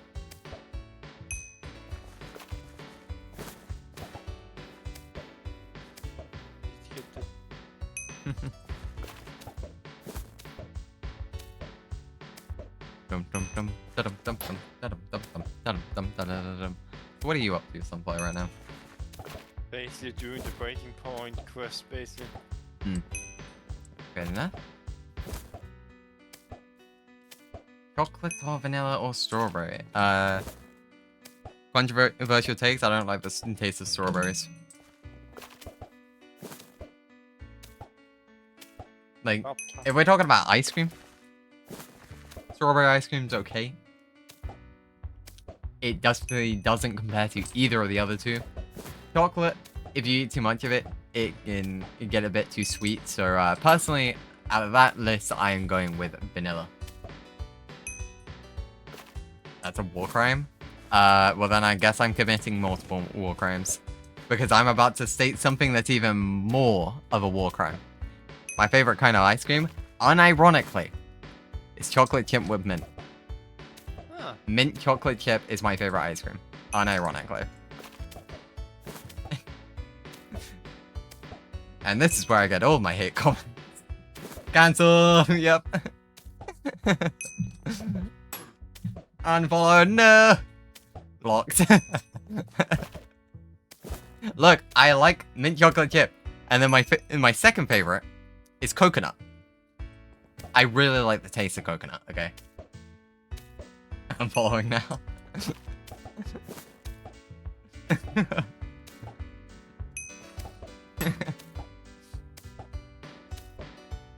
Okay, bet. Nice. Cool. I've regained trust. Slightly. What's your favorite kind of ice cream, Sunplay? What? What's your favorite kind of ice cream? Anaya's. What? Favorite What's that? kind of ice cream. Ice cream. Oh. Yeah, sorry, I was saying that a bit fast. I heard it as can I stream?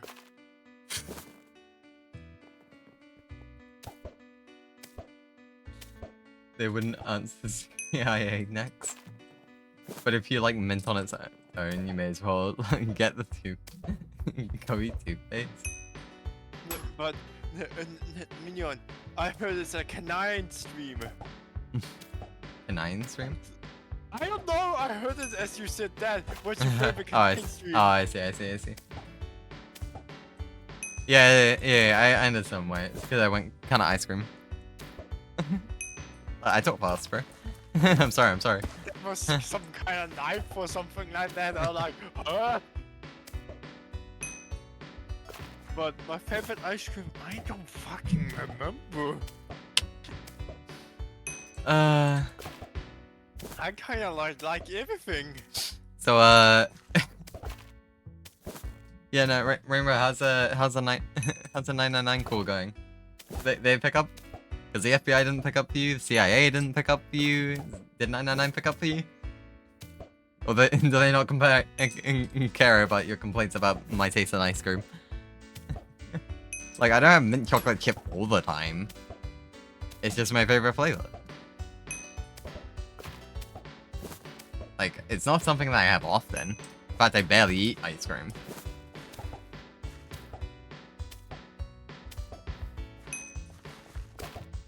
It's just, to me, it's actually nice. I don't know. It's sweet, but it's not too sweet. It has a little bit of rich mix in there. And then also, it just has a nice nice texture towards it. It's not too soft, and it's also not too firm. Great. 999 set for an address, and a SWAT team would be there ASAP. Copy that, mate. Oh my god. I'm actually so careful with my personal details because I really don't want to get swatted. Because that would Which is a good thing. Yeah, I mean that's like the one fear I have of like growing into a big streamer is getting swatted in the future. Because let's be honest, it's less so a like this could happen, it is more like a this is probably gonna happen at some point. Because for some people think it's funny. Which, like, it's not funny for the streamer, it's not funny for the swap team, it's not funny for the person who's on call. Like, it's not funny. At all. Yeah. And it's also illegal as hell. Yes, Because it is. we're just killing an innocent person. We're reacting like that because we think it's actually a war criminal or some terrorist. Well, keep in mind, they won't instantly shoot. Because if you're in like a house, well, yeah, some. But it's like if you're in like a standard house, right? They're not gonna instantly shoot at you. Because like, if they do, like one panic ensues, and then not only that, it's like they don't know innocent from none, because like it could be someone just held up in a house, so they need to actually clear.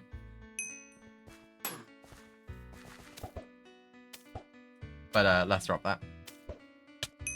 Yeah, because that's kind of very dark. Yeah, it's a fucked topic. They also got the mobile incinerator for complete destruction.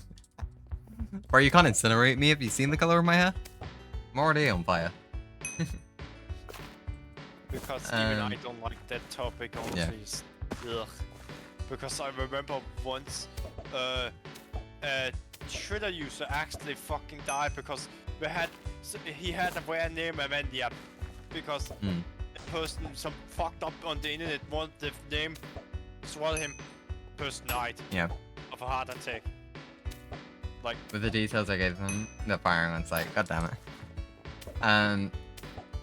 Yeah, no, Force, I met Zar through a, my best friend, I don't think he considers me best friend, but whatever, it's fine. My best friend, Drifter X, I met Zar through his streams. Generally, like when I first started interacting with Luke's community, I did not really talk to Zar that much. But then once we came onto his SMP, on his SMP, like again, I was just doing my own thing, and then eventually, me and another player named Non agreed that I could use his basement for doing villager stuff because I wanted to do villager trading for the entire server, but we couldn't do it in the main village. After that, Sunfly then moved into the area because he wanted to build his house around. This is how the foundation of Raven's Perch came into play, and then finally Zar moved into that same basement and was basically announced the test monkey. And that is how I started interacting with Zar. And from there, like, we've just been known as Raven's Perch in the community. So we kind of just do projects together in that. So it's like, let's say for example, Zar, despite only completing Terraria once, actually joined me on my Terraria for the Worthy World, and actually pulled his weight towards the end, so that was really cool. Fucking indeed. Sunfly is very cool. I still have both streams open, lol. Sunfly is the ultimate destroyer of worlds. Yeah. Sunfly is indeed the destroyer of worlds. And I am the heretic. And a heretic, oh, okay. And Zuzuffui and Porcupine and Baboon. Yeah, destroyer of baboons, destroyer of porcupines, right? It's like, I must be the only one. Thanos. Thanos is some blue pet hamster. I am inevitable. Oh, and Frosty's Batman. Cool. Fun fact, I've actually been playing the, you know the Batman trilogy? The one that starts with, Arkham Asylum? The Arkham games, yeah. I just finished, Arkham Asylum. I honestly don't know why people sing praises to Asylum. I honestly don't. Like, in my personal opinion, keep in mind, I've only played the first game, which is Arkham Asylum. I've only played the first game. I've not tried the other two yet. I have them, just haven't played them yet. In my opinion, honestly, Asylum is overhyped. They basically put in, like, okay, so the first boss fight is Bane. It's fine. Okay, it's an easy boss fight. Okay, cool. Later down the line, they put in, like, bigger enemies that are essentially just the Bane boss fight. Okay, so it's like, okay, sure, you like this was a boss and now it's in here now. Cool. Then eventually, you get all the way to the final boss. This is a fucking joke. It is a joke. It literally is. Because basically, they turned the Joker into Bane, but then you don't even get to fight him. I used to be staff on a minigame server, and that's where I met him, and like a year ago. He messaged me on Wynn, then we started talking again, because that previous server shut down. Fair enough. Fair enough. But yeah, sorry. With the Arkham Asylum game, like, there was also another main problem that I had with the game. Well, actually, there was two. One, the camera controls. Every single time you enter an event, it is so clunky. Like, it's so flipping clunky. Hey, Lochnas. Yeah. How you doing? Wait. Hello. Huh. You are a godsend. I much appreciate that. Also, yes, he copied my skin. Wait. Force, come over here, bro. Do you have a face on the bottom of your chin? I need you to look up. Please tell me you don't. Look up. Okay, you don't. Oh! Oh! Oh! Thank you, Lotness. Thank you. I never... God damn it. Every single time I see Zara with one of those, I'm like, God damn it, Zara. Why are you like this? Okay, I won't consume that instantly. Because my site's about to break, so I'll wait until it breaks, and then I'll go back and I'll keep doing that. Sounds like more of a plan. Oh, sorry, and the final problem. Made Zara enjoying the cat skin gang as well. I mean, cat skin gang, I'm a part of the neon cult. So, you know, win-win. Yeah. It's like, we ignore the fact that I'm called Neon now. But at some point, I was not called Neon. I was just Stardan. And then I joined a cult, which basically just wanted people to put Neon into their username. So I did. And now I'm Neon. So hi, guys. Ah, that reminds me. We also have a person in cult to hear you. That's aka Sar. Oh, yeah. Cult. You cannot convince me otherwise. Yeah, Force, have you heard about his Pinecone cult? he is very, very... You'll always just be NSC to me. That's fair. If you want to call me NSC, that's fine. If you want to call me Neon, also fine. Like, it's just that NSC stands for Neon Star. That's all it stands for. Yep.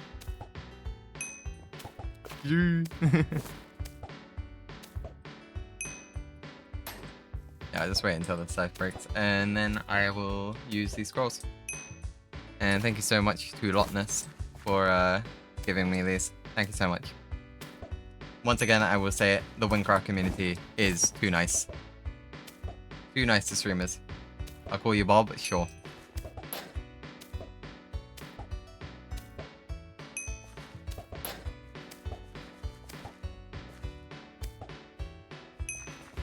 Actually, no, I probably... Wait, what did you get? Just double some sex farming, don't worry about it. Oh, Lotness gave me these. I'm not currently using them, because it's about to break, but once it breaks and I repair it, then I will be using them.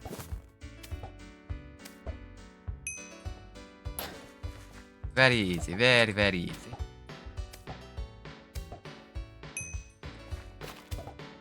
You know, I just have so many decaying decay roots now.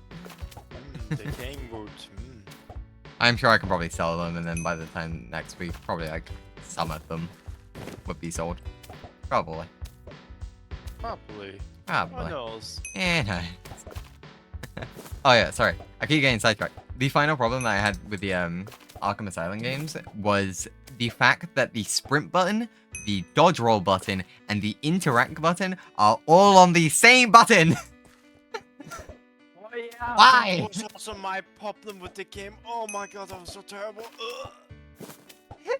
It was like, bro, honestly, one of the most frustrating fights was the Harley Quinn fight. Not because it was difficult, because it's literally just a bunch of mobs running at you over and over again, and you just have to avoid specific platforms. But the fact that you can, like, you can accidentally mess up your, you can accidentally sprint when you need to climb, or you can dodge roll when you need to climb, simply because they're all on the same button. It makes no sense.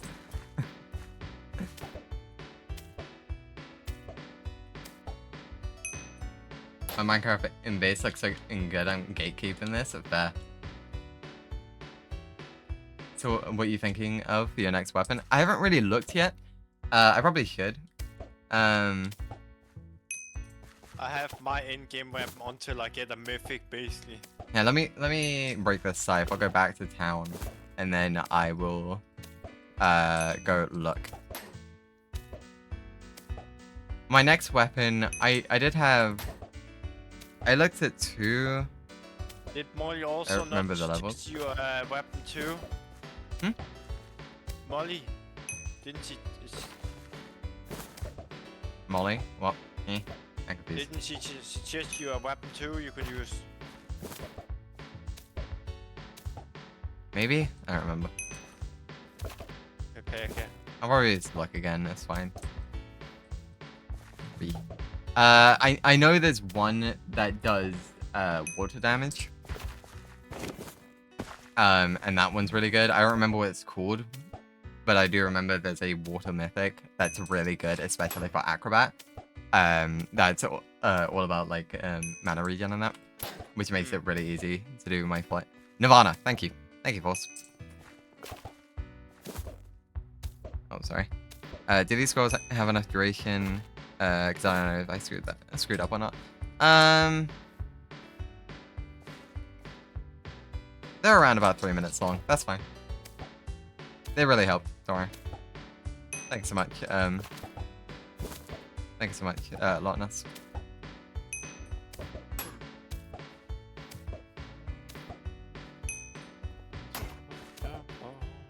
I've also forgot. I didn't put stream avatars on this stream. Whatever. Whatever. Who cares? Whoopsies. At least that way you didn't have to look at the ugly some fluid. Generally, the only streams that I don't really put it on for is I generally don't put it on for Valorant streams, but generally every other stream I do try and remember to put it on. Oh, I'm out of durability. Perfect. Hey Junker, how you doing? I am doing pretty good. Just don't look at my VODs of last night. I totally did not stream for 6 hours on Baldur's Gate 3 last night. Nope, definitely not. Don't know what you're talking about.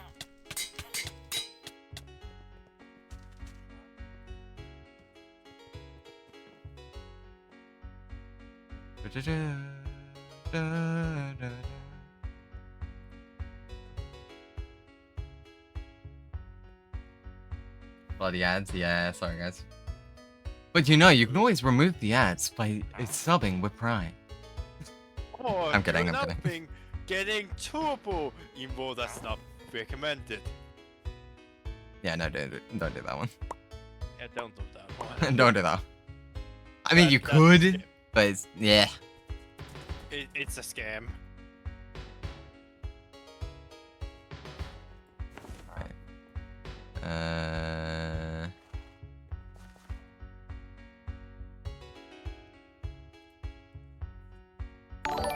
Let's just do this. Lotness, thank you so much for the follow. I did mythics. To follow Neon, he's an awesome guy. No, correction. Follow some fluge. Oh no.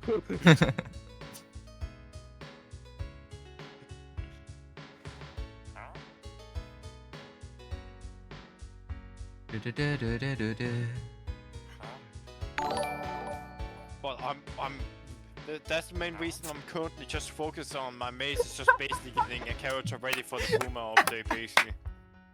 Thank you so much, a lot. That's for the Prime. No. That's actually base. Base, man. Oh my god. Thank you so much, a lot. What a base guy.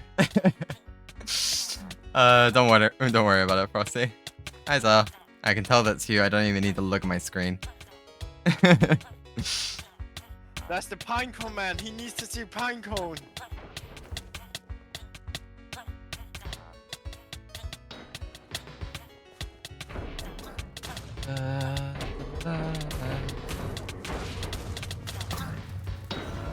Cataclysm, Oblivion.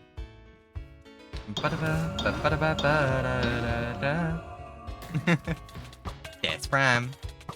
God, how come literally? Okay, dude. Literally, the moment someone primes, how come everyone gets so hype and excited? And it's like I talk about as much as I want to stuff, and it's like you guys just don't interact with it. You guys interact more with the Prime than to the content. God damn it. No, it's fine. It's fine. I'd probably give mine to Anya if she's back next month. She should be back next month. He is kind of out for the moment because of our move. So we're Kato. I don't know what you're talking about. What is Kato? What is this Kato you talk about?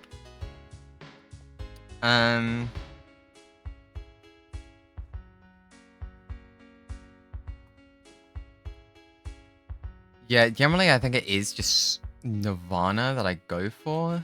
What level do you need for this? You need 97 for Nirvana. And also, it's really... Profs are amazing. I support local profs. Fair. Like, the thing is that profs is just something that's so...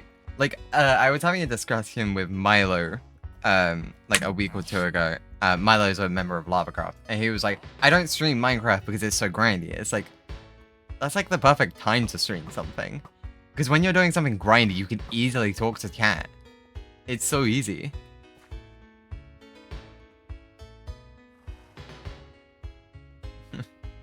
Shiny Oblivion, what is this? God damn, that's almost a stack of a stack of a sack of a sack. Jesus. Nice. 16 million emeralds. Jesus. Okay, see ya, Frosty. Have a nice one. See ya, Frosty. Good luck with your project. See you, mate. Yeah, indeed. Good luck with that project, indeed.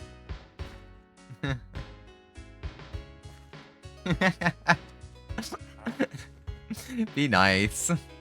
Be nice to each other, guys.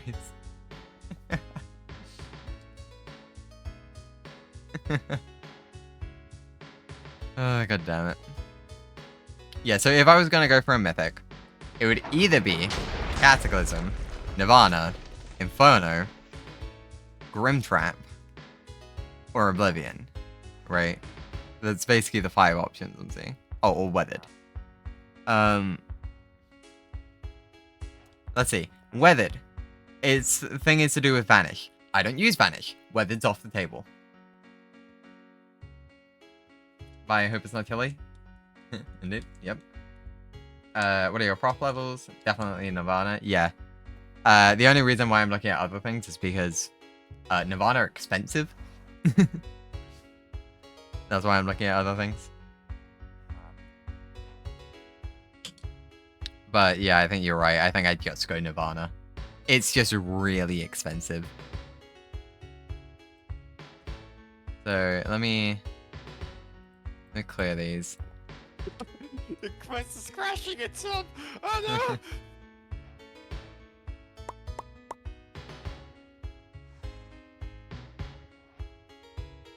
And like woodcutting 75, 95 mining. Oh, sorry. Woodcutting 75, farming 95, mining 78, fishing 68. There. See, if I'm gonna buy one, I want it to at least be decent, you know? Like, I don't want to ass one.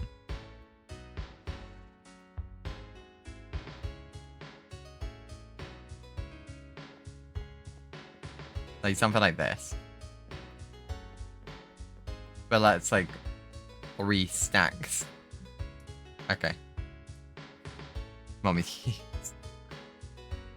I haven't played Win in a while, so I had some plans. I forgot them all. Fun. I want to send this to you.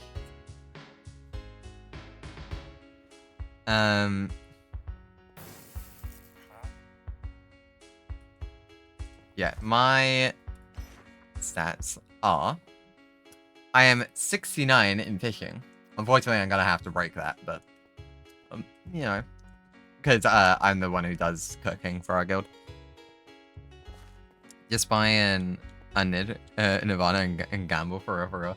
I'm kind of tempted to, I'm not gonna lie. I am kind of tempted. But yeah. 69 in fishing, 57 in woodcutting, 58 in mining, and 76 in farming. Yeah, gambling. Neon, you gotta go money if you want a nice Nirvana. I know I do. Why do you think I've been proffing this entire stream?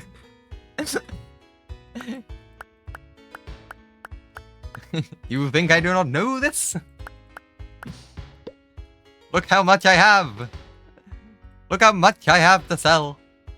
It's so much. Moon of Toll is for the colossal weight. Yeah, but reroll could be up to like strict. Yeah, I know. I know.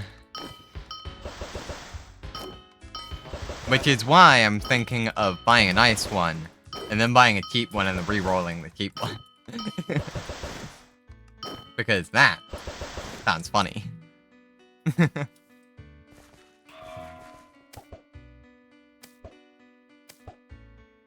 That's what that sounds like. It sounds funny. It does. Would it be expensive? Hell yeah. Yes, it would be hella expensive. But it would be funny. Because let's be honest, this always happens to me. I'm gonna have a decent enchantment, then I'm gonna bring it down to basically 0, and then I'm gonna bring it above 50% or above 60. That's generally what happens. So I'm gonna have to reroll multiple times. Every time you reroll, the cost goes up by 5. Yeah, it goes up 5 times. Yeah, I know. I know it does. But at the same time, funny, Rainbow. It's like D&D's rule of cool. We like rule of cool. It's funny. If something's funny enough, we just allow it. Like, fun fact, when I didn't know D&D rules at all, one of my first combat encounters, as a barbarian, was against werejackals. Fun fact, you can only hit werejackals with silver. I just gambled one bad. Damn. Big oof. And the there Neon gets his weapon and then hit a perfect one version of it. That one's not ridiculously bad. It is bad. But it's like, it could have been worse, let's be honest. Let's be real, that actually could have been much worse. 4.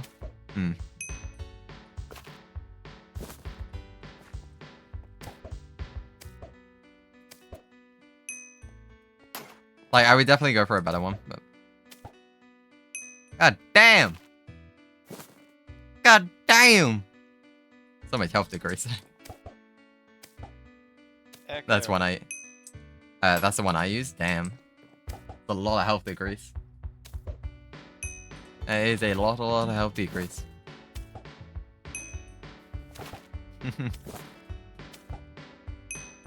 Like, I also find it funny how fast I go on Win. Simply because of... simply because I don't promote it really at all. I kind of just do my thing, and people just find me. It's kind of funny how quickly I grow on this server. Indeed.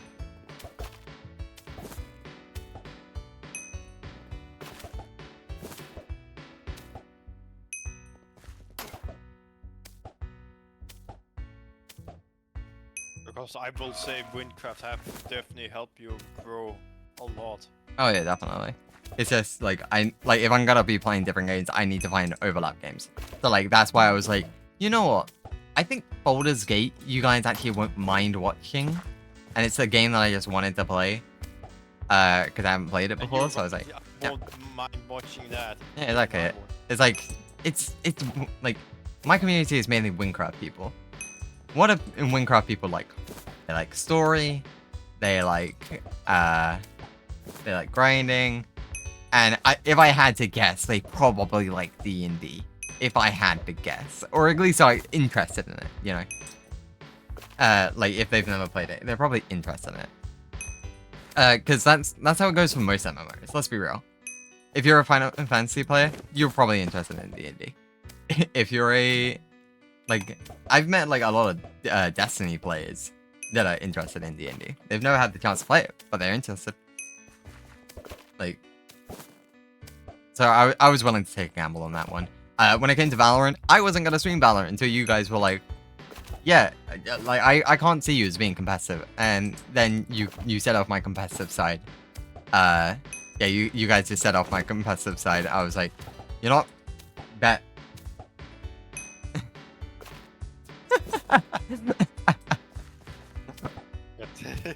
Minus 50 intelligence, minus 80% water defense.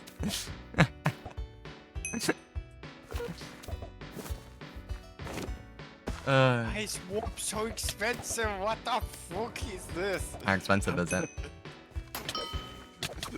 I need 2 STX, 2 stacks of liquefied emeralds to get. At least that's not as bad as what I need to grind for. Nirvana's like 3 stacks. Jesus Christ. 3 to 4. Fuck off, Rainbow. Okay, sorry. Let me hold down the swear. Why do you guys dig at my intelligence? If I was actually a D&D character, let's be honest, my int would not be high, but at least my wisdom would be. Like, I might not be book smart, but you don't need book smarts, you need street smarts to be smart in this world.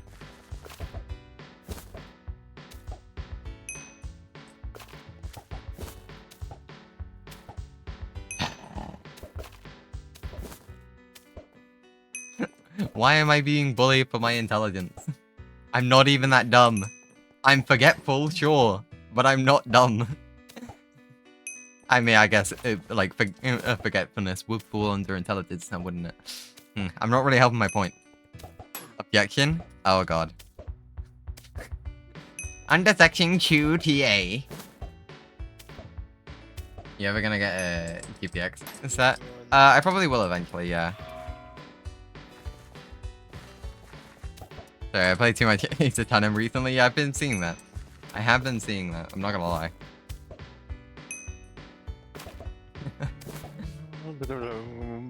How has Ace Attorney been? So, been fun? It's so fun. Fair enough. I've actually never played it, so can't really comment. Oh, server lag.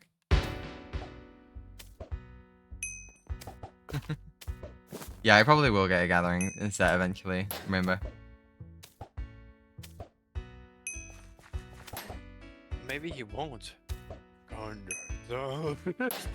You know, I'll just make my own when I do the crafting, when I get more into crafting. Craftsman. True. I mean, either that or I just pay for one, but it's like, let's be honest, I'm not on the server enough to grind for the money to do that. So it'd probably be more worth my time to just keep doing craftsman and get a gathering set that way. I mean, the last in case of an entire trilogy is fire. Fair.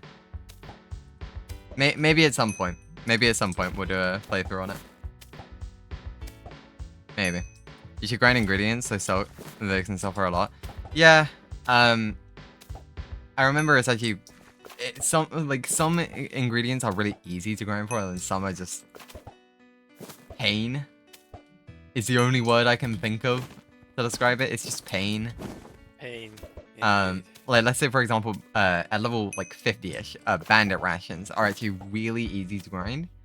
But then you get up to the next tier, it's like, oh yeah, go get me like these specific roots and vines. It's like the things don't spawn frequently enough, or like the spawns are too spread out. Even if you use a totem, like once I spent 3 hours and I got like 5 of it, I was like, yeah, that's not worth my time.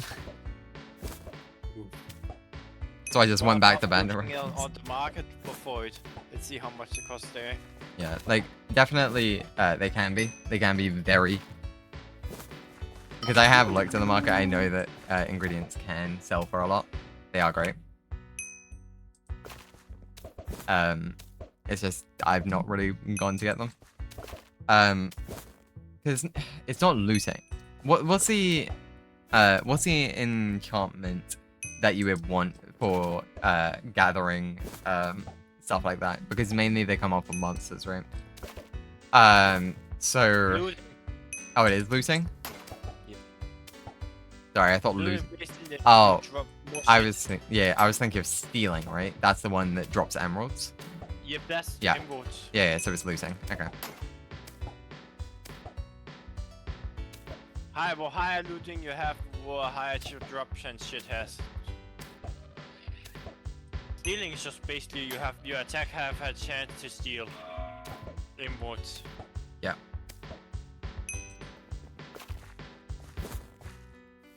So that's more for grinding money than anything else. Mm-hmm. Loot quality and bonus. Okay. Okay, so yeah, looting isn't just for just grinding a bunch of materials, but also the quality of them. So it's easier to gain higher rank ones. Okay. Interesting. That's good to know. Yep. What level is Thanos armor? Thanos armor, wait, what? Yeah, let me just quickly snap you all out of existence. No, where's the Sunfire Sunfree armor at? The destroyer of worlds. Don't worry, I have Thanos' gauntlet right in front of me. I can snap. Don't worry. True. Oh yeah, that's true. You have the Thanos stuff, yeah. I would grab it right now, but I don't want to waste this this scroll, so I'll grab it after it's done, which is in like 2 minutes. Yeah.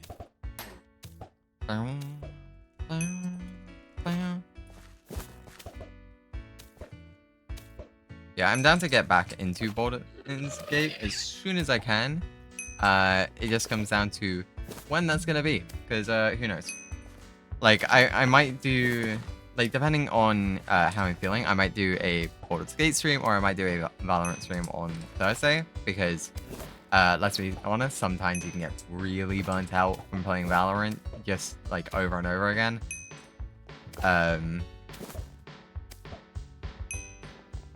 Like it's a game that's fun, but like it's not something I want to be playing all the time, and not like week by week, because you can definitely get tired of it. Like I definitely get rustier the more I don't play, and that happens to basically any gamer, but you know, I'm fine with that.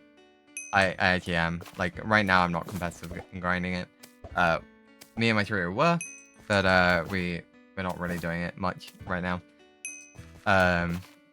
And that's mainly come down to just me not really wanting to. Like, yeah.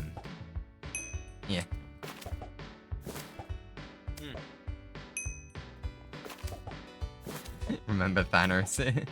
Thanos is only some butt and plays pet hamster. What kind of weird law are you guys making at this point? It's all rainbow. It's all rainbow. Don't blame me. I'm just reading it. Don't shoot the messenger, bro. I guess I have the weirdest law at this point. Like, I am the destroyer of world. Thanos. I have a Thanos pet. What? Zunflu. Zunflu.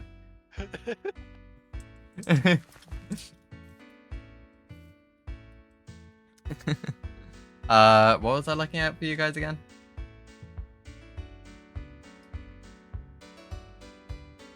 I remember I was meant to look at something, but I don't remember what.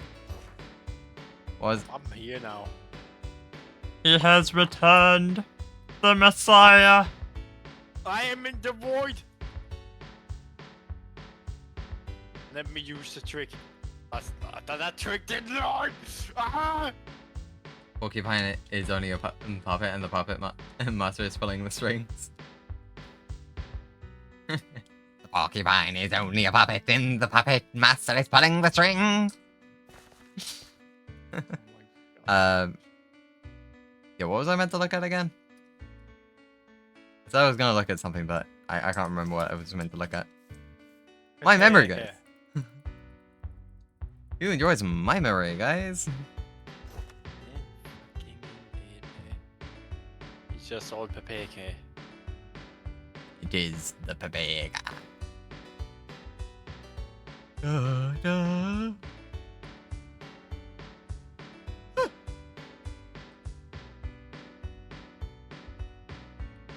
Yeah, I honestly cannot remember. Do I look back? No, was I meant to look at something in here?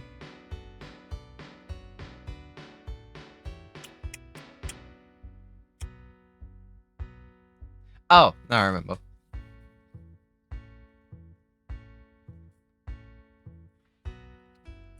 Whoop.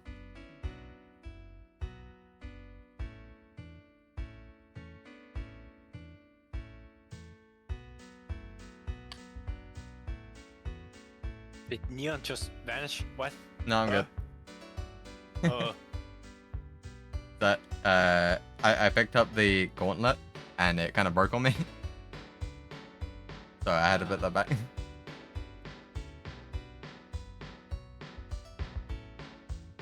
I am the Thanos. I have the gauntlet.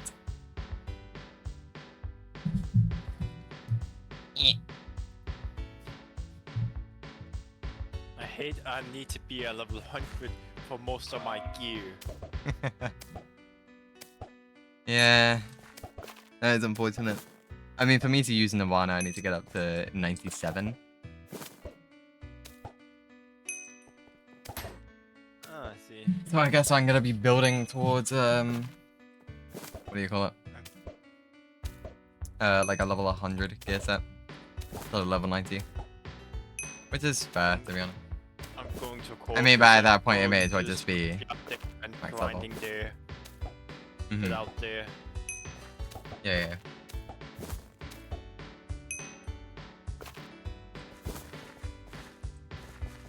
Fair enough, mate. It's a potion man. It's a potion man. It's in here. Let's get you into that island that has that item. Let's wait. That's what that Ned to that, yes. Good Yes. English, sir. Good English. It's like you guys think you type fine, and then I'll read it back out to you. It's like, oh yeah, that made no sense. No, but Me? no, you're both dyslexic. It's fine. Like I understand. I can't do shit. I just find it funny. I'm not. Oh, it was intentional. Because I wrote that so many times before that sentence. Oh, okay. Oh, was it like one of those brain fart moments where it's like, have I written that yet? No. Okay, so I'm gonna write it. Oh wait, no, I already did write it. But I'm gonna delete it and then I actually rewrite that again. It's one of those moments. Let's scroll up and read.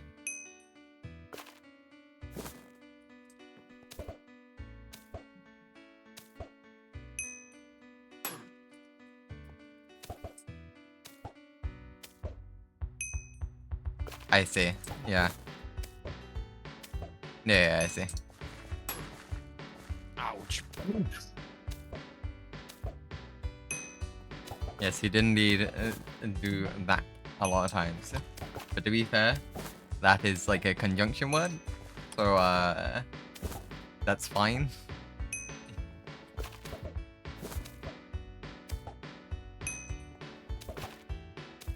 Da, da, da, da, da.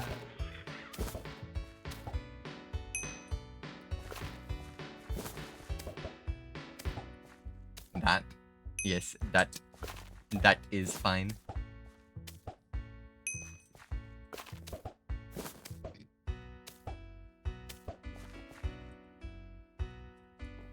What, too many potions?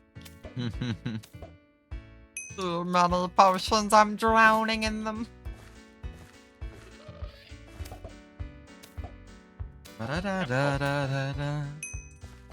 Probably Neon, honestly. I am. I'm drowning in my own hell.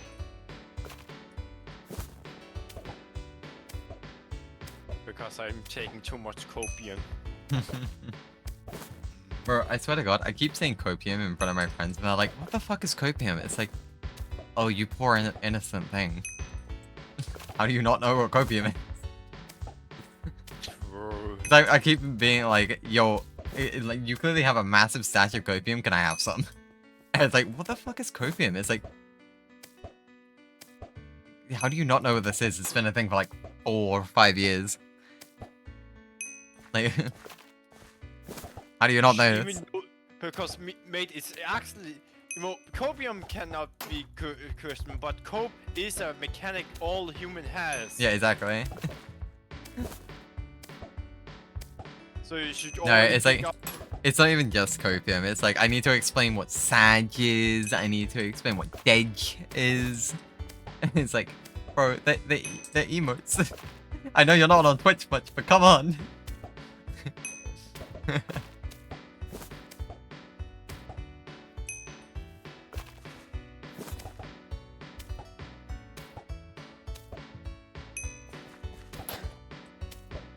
Lol. Imagine, imagine. Let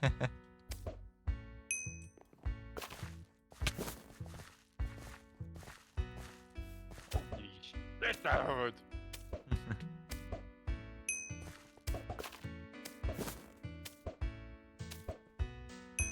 Scrapyard robots hurts like hell. Like, what the fuck is the damage? Yeah, I reckon. Like, I have a slight feeling that next stream we might be doing a leveling stream. Because, I think we're getting to the point where it's like, yeah, all of our builds are just... We're gonna need to be max level, or near it, at least. So, yeah, I think we may as well just get to that point at this point. Definitely, fair enough. So we can just go all to the scrapyard. Yeah, potentially. I think we either just go to max level, or like, just at least close to it. And then we can just get our builds together, and then we can just complete our characters. Yep, because the only thing I need to do is get to level 100. When I've basically almost, my entire build is basically almost done at that point. But that's one thing, but I have to do a boss altar for that one. Yeah, I gotta do a bunch of side quests. That's what I've been basically doing right now. I'm almost done with all the side questing. Yeah, I probably should have been doing that, but at the same time, I just wanted to talk to chat, so profs it is. Which, to be fair, is not a bad idea, because I can sell all of the things I'm getting right now, so that way I can buy the really expensive items I need. And all I know right now is Nirvana, but I'm sure I can look up a build for Nirvana, because I've seen them before. So I'm sure I can look one up and it would still be good. So I am entirely fine with that.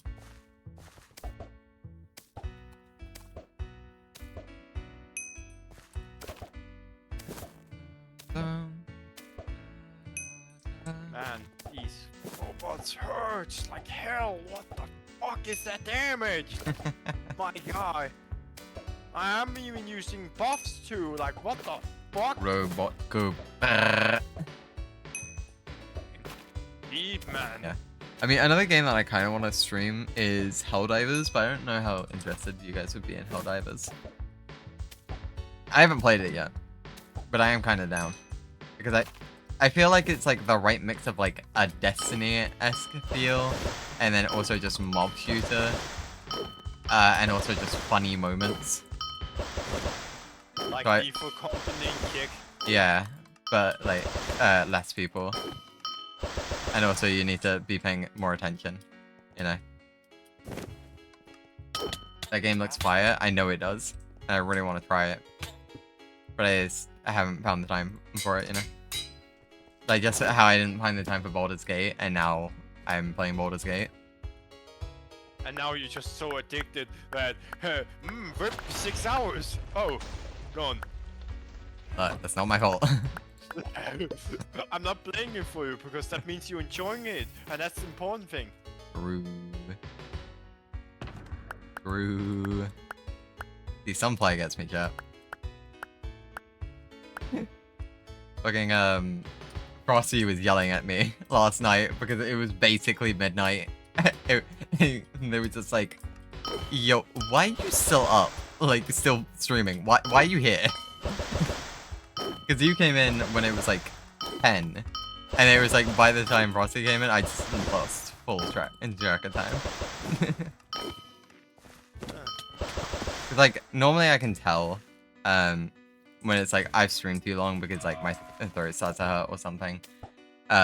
It wasn't happening for that. Probably because I was talking a bit less because, you know, there's actual dialogue in the game. But like I was still talking. So oh, like I wasn't doing anything. Yeah, I think I'm not gonna do too much of this because I need a group for this, else I'm not grinding too inefficient for this. What are you doing? The scrapyard. Fine. Hmm. Fair. Where the place where what's it called? Tsar and Are you leveling your Are you leveling your archer or are you leveling your lightbender? Lightbender. Nice one, Rainbow. Rainbow just Because reached level 18 mining. Want a bit higher level basically, so I can get the thing. Fair. Very fair. But I think I'm just not there for it.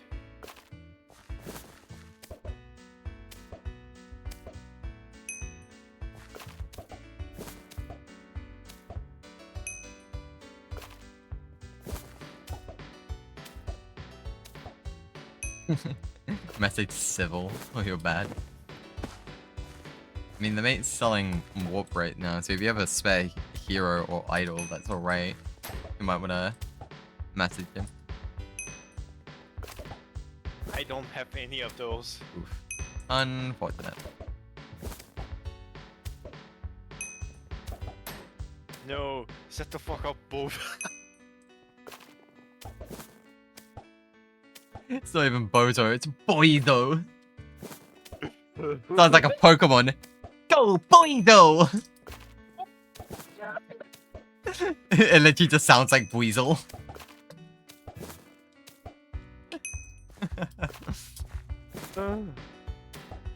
I choose you, Boido!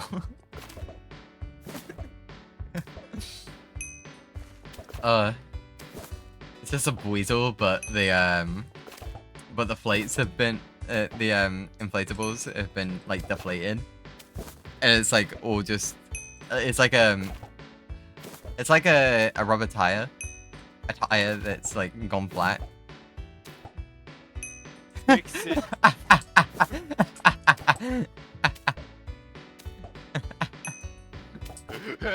No, you fix it for you. The shout messages are great. It's like, bro, they're hilarious, and most of the time they keep them friendly, family friendly. It's great. It's like there's just nothing wrong with them. Yep. I mean, some of the times they're a bit sus, but it's like they're still funny. So if I'm not gonna laugh with you, I'm just gonna laugh at you, which makes it even funny.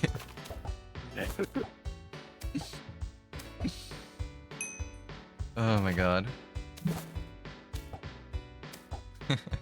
Remember to stay hydrated. Hydration, what's that?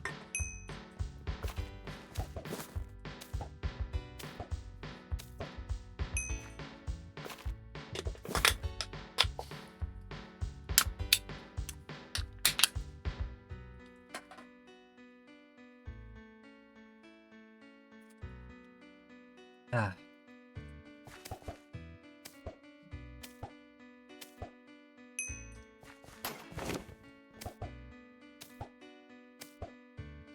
Yeah, I feel like I should also be using some game soundtracks whenever I'm playing some different games. Like, I don't know, I feel like Baldur's Gate is a bit too new. I know it came out last year, but so I don't think I'm gonna use Baldur's Gate music. But like Monster Hunter World has amazing, it has fucking fire music. So I'm kind of down to try and use that in videos and on streams. I'm kind of down. Because like some of it's invented. Music here and there, honestly, or Wither and Waves. I mean, another one that I really enjoy. I mean, it's a bit like odd to just have as like a traveling, exploring music, but like, what is it called? I think it's called Fire Emblem Shadows of Valencia, which is one of the Fire Emblems on the 3DS.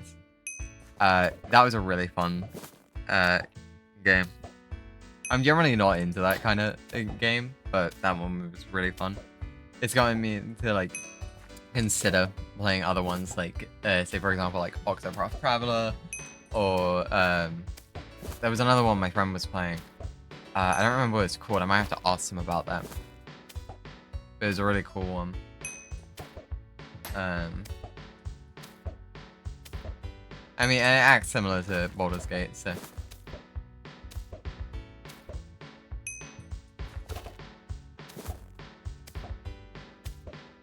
So that might be something that we have to try in the future. Of course, I'm not gonna do what I used to do and just willy-nilly just change my game every single like stream. Like I am gonna keep some structure, but I am down to be more willing and more flexible, you know.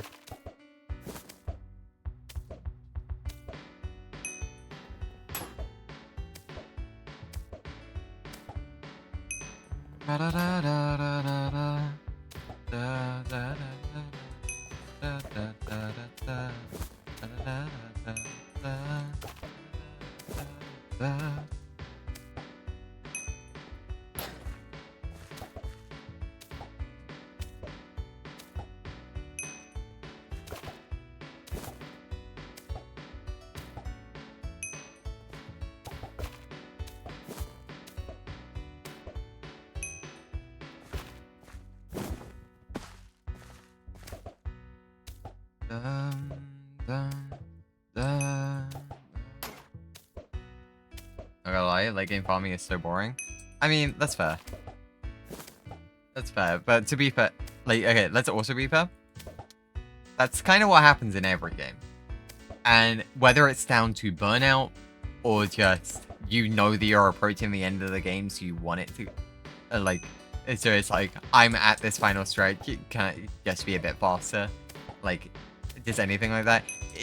A late game grind always sucks. But then the payout is always great, you know? So like, we're doing late game farming, but like, in a couple of months, not even fully late game, right? Ooh. Horse has got a snapper. Snipper rifle. God damn.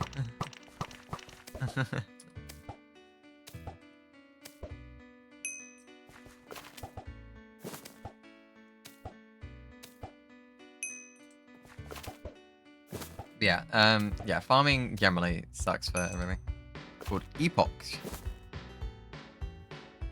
My sweet baby boy. Lifesteal man. Yeah. I have access to the colossal golem.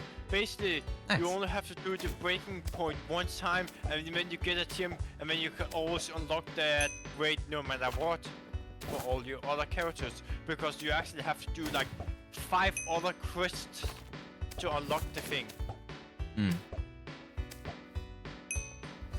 Although for every tier 1 I get 300 emeralds, which is kind of nice. Yeah.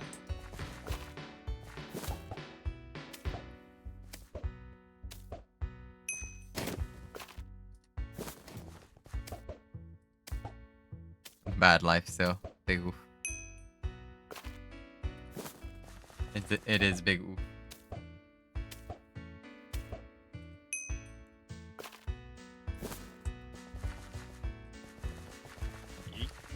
Meow.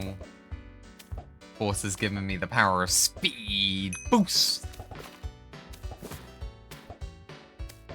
I feel like maybe I should reinstall Overwatch, but at the same time I don't want to reinstall Overwatch. Because, yeah, I feel like it would just be a funny.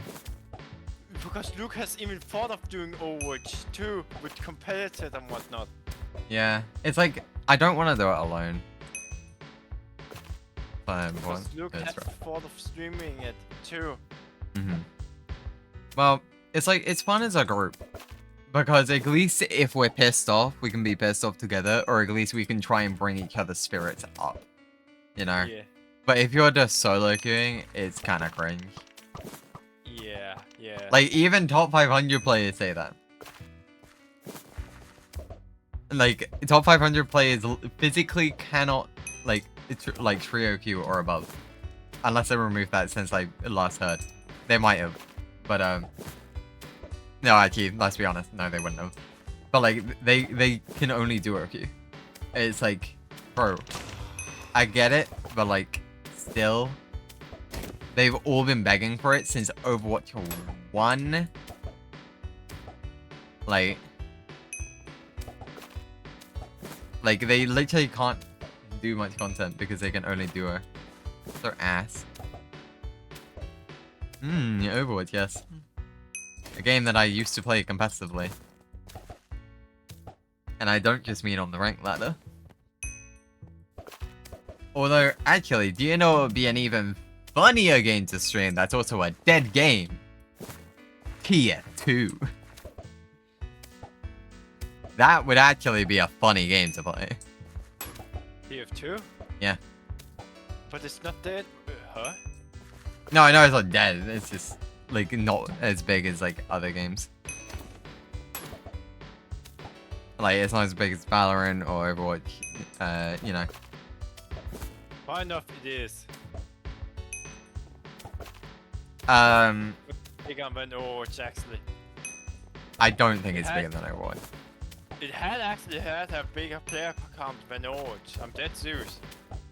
If I had to guess, now I know this is gonna sound pretentious, but I'm pretty sure that's because of an Overwatch streamer. Specifically Salty Fish, who a year ago got back into competitive TF2. And they've been playing it since. So I don't want to say it's cause and effect, but I do think it definitely helps. Just like, say for example, how Asmongold started playing Monster Hunter a couple of months ago, and ever since, Monster Hunter has been shooting upwards. But it's such a good game. So yeah, understandable. Yeah, exactly. It's a really good game. Like, it would have happened anyway, but Asmongold definitely made it like faster. Yep. And the same was with Among Us. Invoke. Yeah. Oh no, Among Us. So it's like the problem with Monster Hunter is that it doesn't really appeal to the eye until you play it. Once you play it, that's when it locks players in. Yep. And that actually sounds like the same like Dark Souls. Yeah. The people who actually play it, even though it looks like suffering a hell, people like it because the combat and whatnot feels it's so rewarding actually beating the boss. Like, here's the thing. Even some player says he doesn't like Monster Hunter, but he went all the way to Teostra. That's at the very end of the game. He didn't complete the game, but that's very close to the end. Which is like, even if you don't enjoy the game, it still ensnares you for a while. It fucking does. It's like, clearly, because if you didn't like the game right off the get-go, you would have just dropped it, right? Yep. Like, you clearly enjoyed it to a decent amount. But like, that's true. You just didn't enjoy it to the point of getting the DLC. No. Yeah, yeah, like that was the difference. You enjoyed it, just not to the point of getting the DLC. Yeah, or finishing it.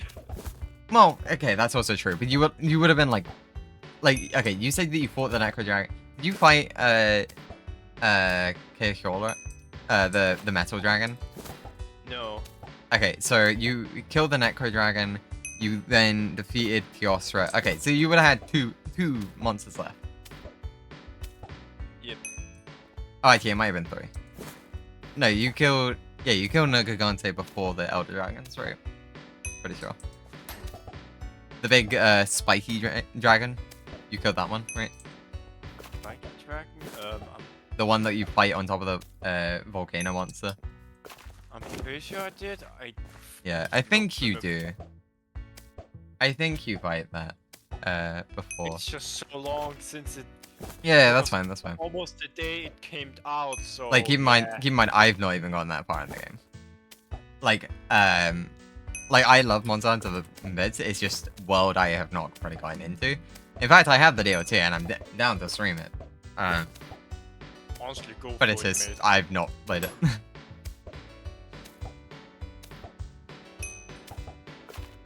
Because like when I initially bought it, I bought it during 2020. So when I bought it, it was on sale, and not only was it on sale, it was on sale with its DLC. So I got both at the same time. Nice. So I have it, it's just I've never played it.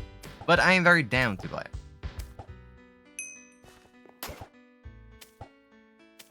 My freaking nose. My freaking nose. My freaking nose. Fine, Scottish. Can you do a Scottish accent for us? What do you want me to say?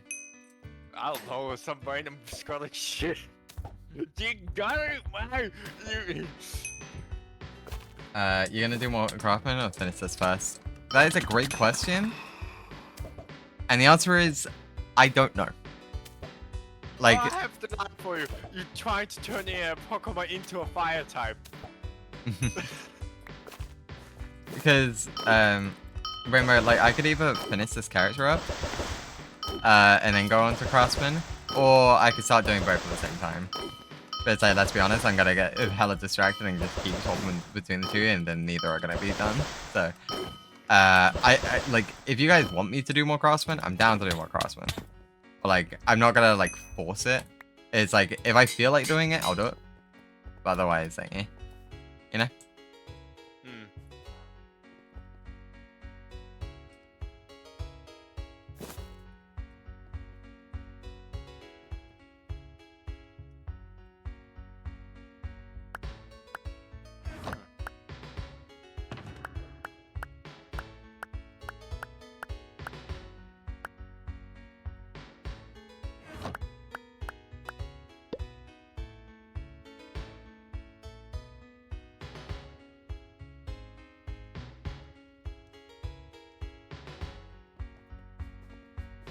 Du-du-du-du.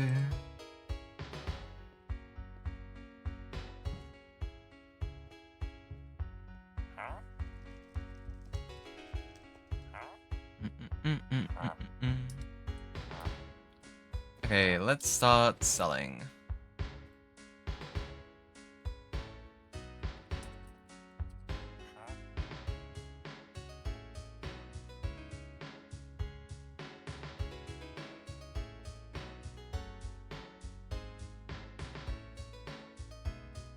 Sorghum.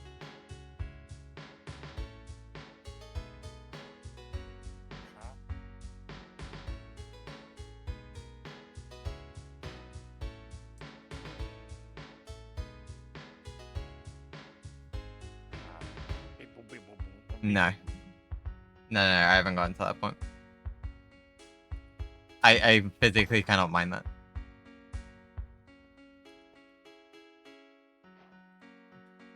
So the answer to that is no.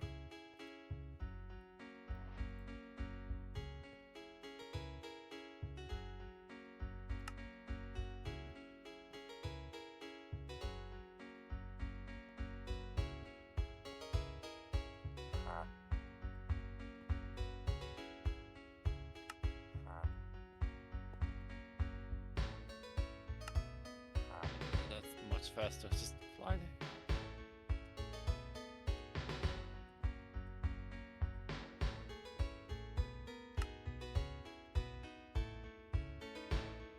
Not what I want to do. Oh, Neon is in Cyprus. Indeed I am. Yes, yeah, no, I haven't gotten that, remember.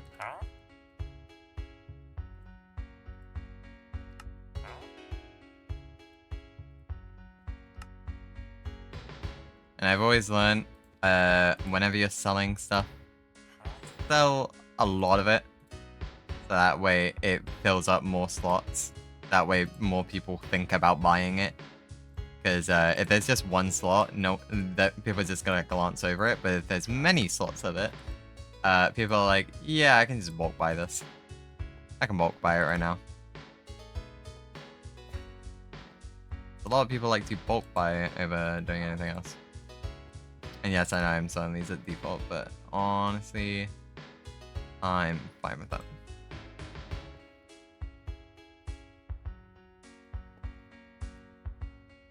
That is literally all of my slots. So let's hope by next week some of that's sold. That'd be very useful. That'd be very useful if some of that's sold. But yeah, I think for now, I am gonna call it here. Let me get on a rooftop so that way I can stop as much noise as possible, even though I'm sure Zal will probably come find me and noise machine while I'm not here. Anyways, thanks so much to anyone who's coming to chat. Thanks to anyone on the luck, and thanks to anyone who subbed or followed or did both. Thank you so much, listener. Thank you so much. Hey. Nope. Nope. See ya. See ya. Anyways, I've been to see what's on the neon, and I'll catch you guys another time. Peace.